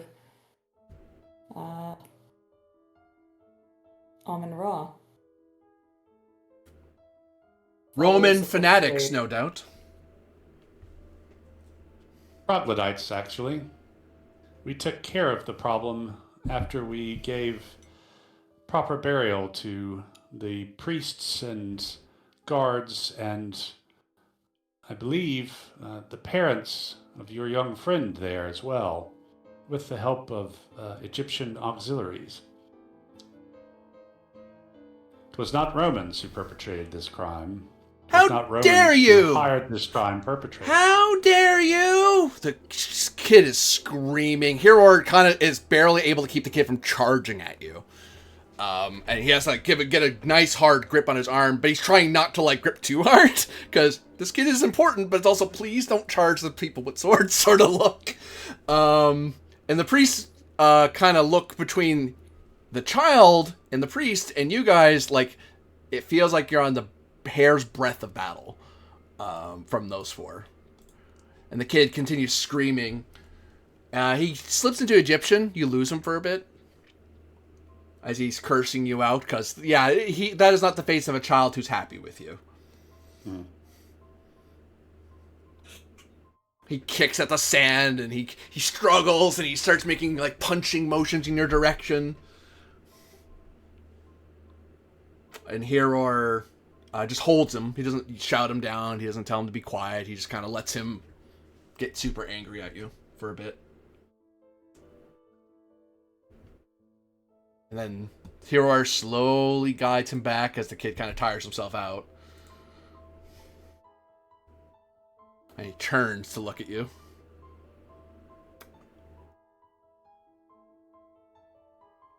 Lex Arcana, my priests of Amun-Ra saved young Narmer from the Troglodytes.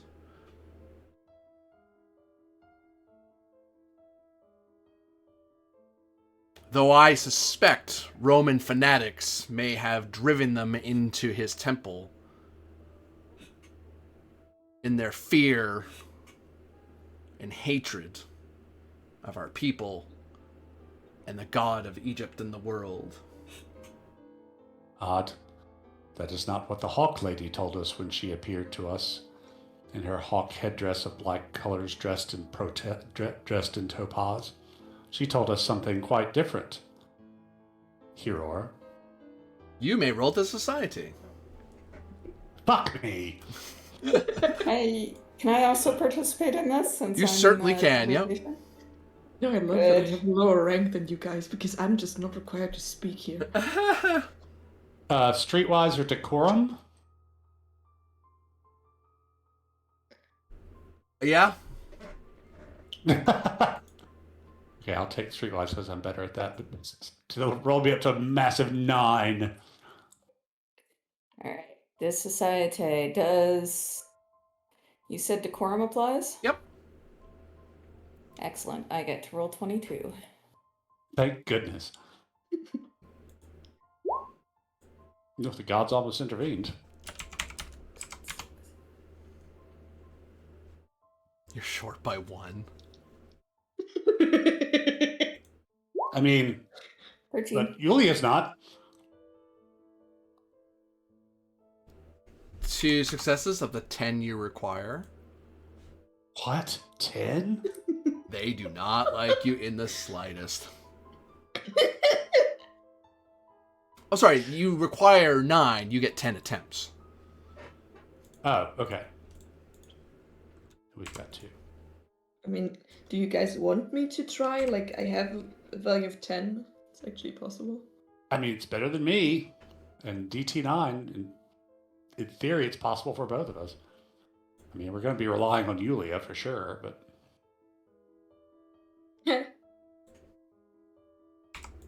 That's one shot.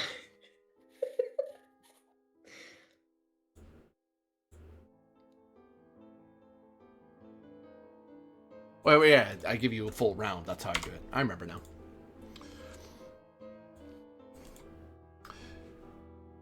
So are we ready to roll again, or? I think we have everyone in the first yes. try. Yeah, you can all try again unless you're adjusting your argument. But I think you have a particular point you're standing on. So unless you're moving from it, either being more aggressive or less aggressive, then. There you go. I have to ask again, what temple was it on the Topaz Island thingy? Was it Amun-Ra or was it Horus?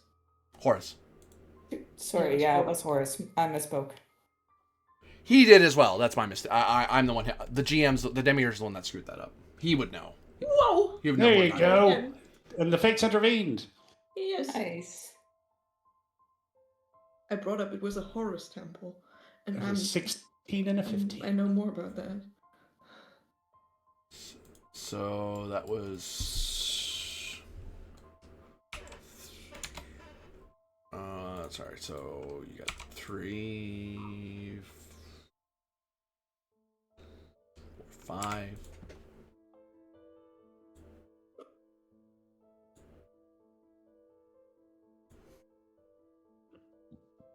You may continue if you like to continue pleading your case.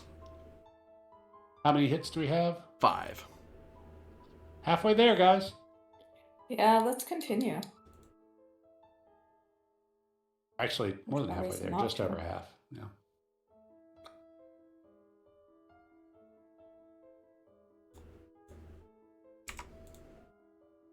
Team. You are rocking and rolling. We are not.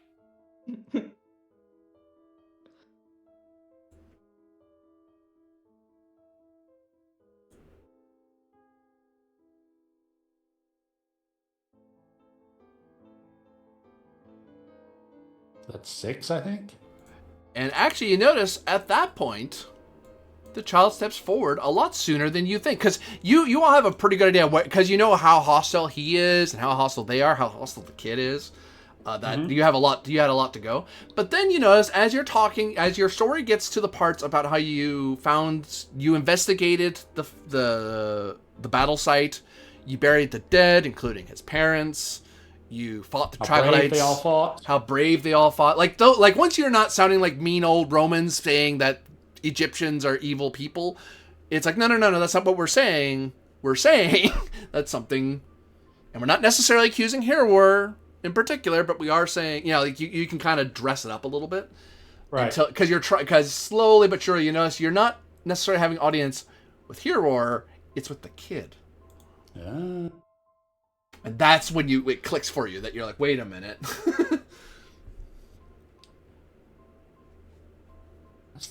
It is like central to everything.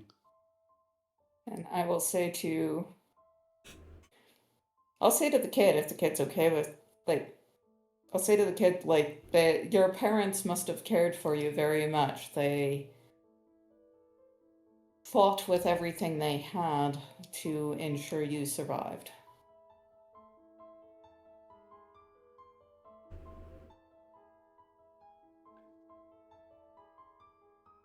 Hey, The kid starts crying softly. Not a bawl, just tears that are streaming out of his eyes.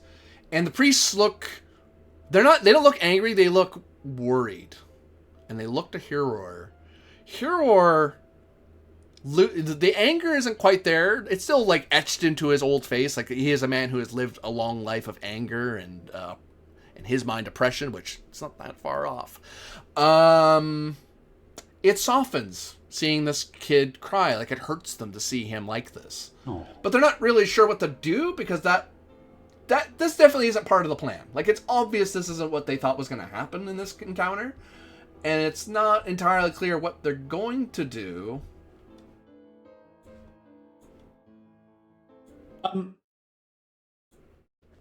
At the temple on the Isle of Topaz, there was artwork, detailing the Jewel of the Nile. Can I remember anything about that might... I have a weird suspicion, and it may not be right, but was there anything there that kind of told us what the jewel looked like or was exactly? Yeah. Yeah. Heister, oh no.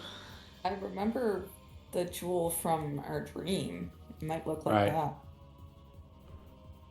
I know there were like tapestries and paintings and stuff. So GM, As you can I make a roll? you begin considering that question, the moon is obscured in an eclipse, and the entire area is awash in red sand as a sandstorm rages into existence.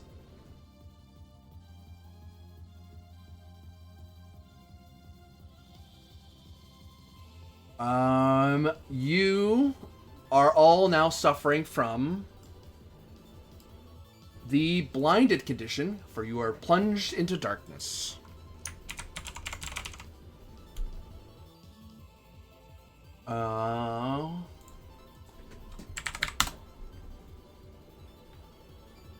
Double checking the exact mechanics. So blinded means that you automatically reduce 2 degrees of success on every action based on sight. And if a combat starts, you're considered surprised unless you succeed at a Sensibilitas DT9 roll at the start of each turn. Because you're kind of turn. Wow. Yeah, at each Tempest you get.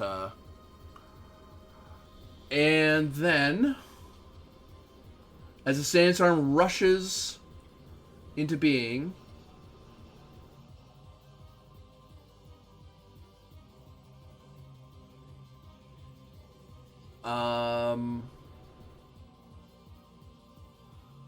you feel the sand at the beginning of each Tempest will likely do damage to you. For you're being basically blasted by this mysterious sand.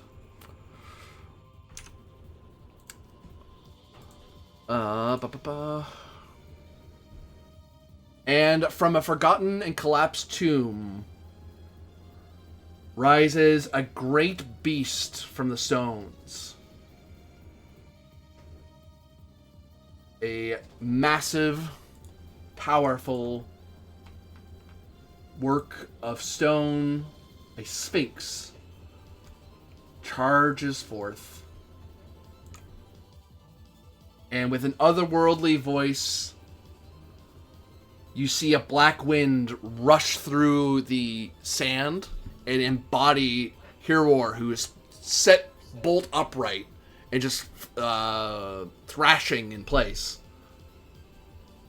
Filthy, arrogant agents of Rome, I am Nerlea Hotep, known for millennia as Nephrin Ka, the Black Pharaoh, servant of Apophis and herald of the void. You shall interfere with my plans no longer. The son of Horus belongs to me, and the age of Apophis is about to begin. And then you see the black wind encircles all the priests. The kid just kind of stumbles back in terror. Just doesn't know what to do.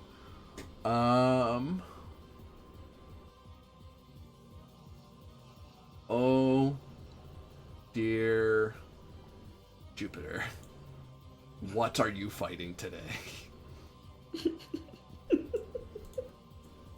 Rawr. Rawr.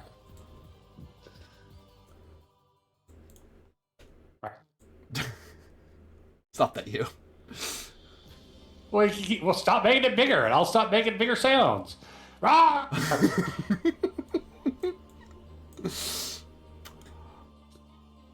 The child is not a combatant, so they fall to the corner of the battlefield. There is no initial volley. You are merely outnumbered.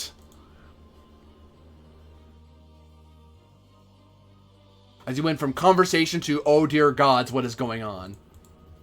So, Black Winds flew into Hiror. He announced himself as messenger of the crawling chaos. And then more Black Winds went into the priest guys? Yep. Okay. Somebody's messaging. Cool.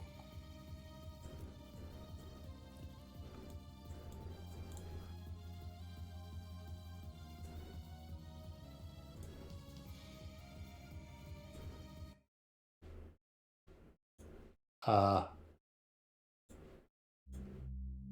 But we'll have to see how that battle goes next time. For everyone watching out there, thank you very much for watching. For those of you playing, thank you very much for playing. And next time, we will see how the battle against Hiror, the Beast, and the Rage of the Black Wind shall fare. Have a good one. Bye. Tee hee hee hee hee. Goodness. I catch up on my notes here.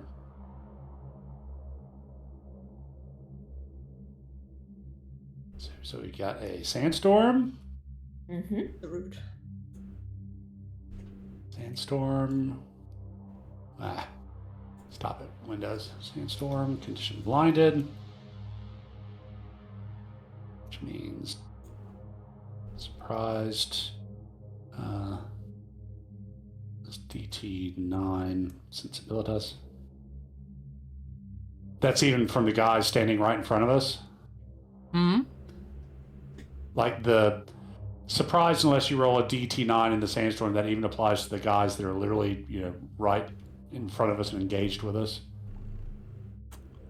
It applies to you. No, I mean, but even to opponents that we are literally, right in front of and engaged in combat with. Okay. Yeah. That sucks. Welcome to ticking off the wrong guy. But, hey, you were bound to tick him off anyway. You weren't exactly going to be making friends with him. Right.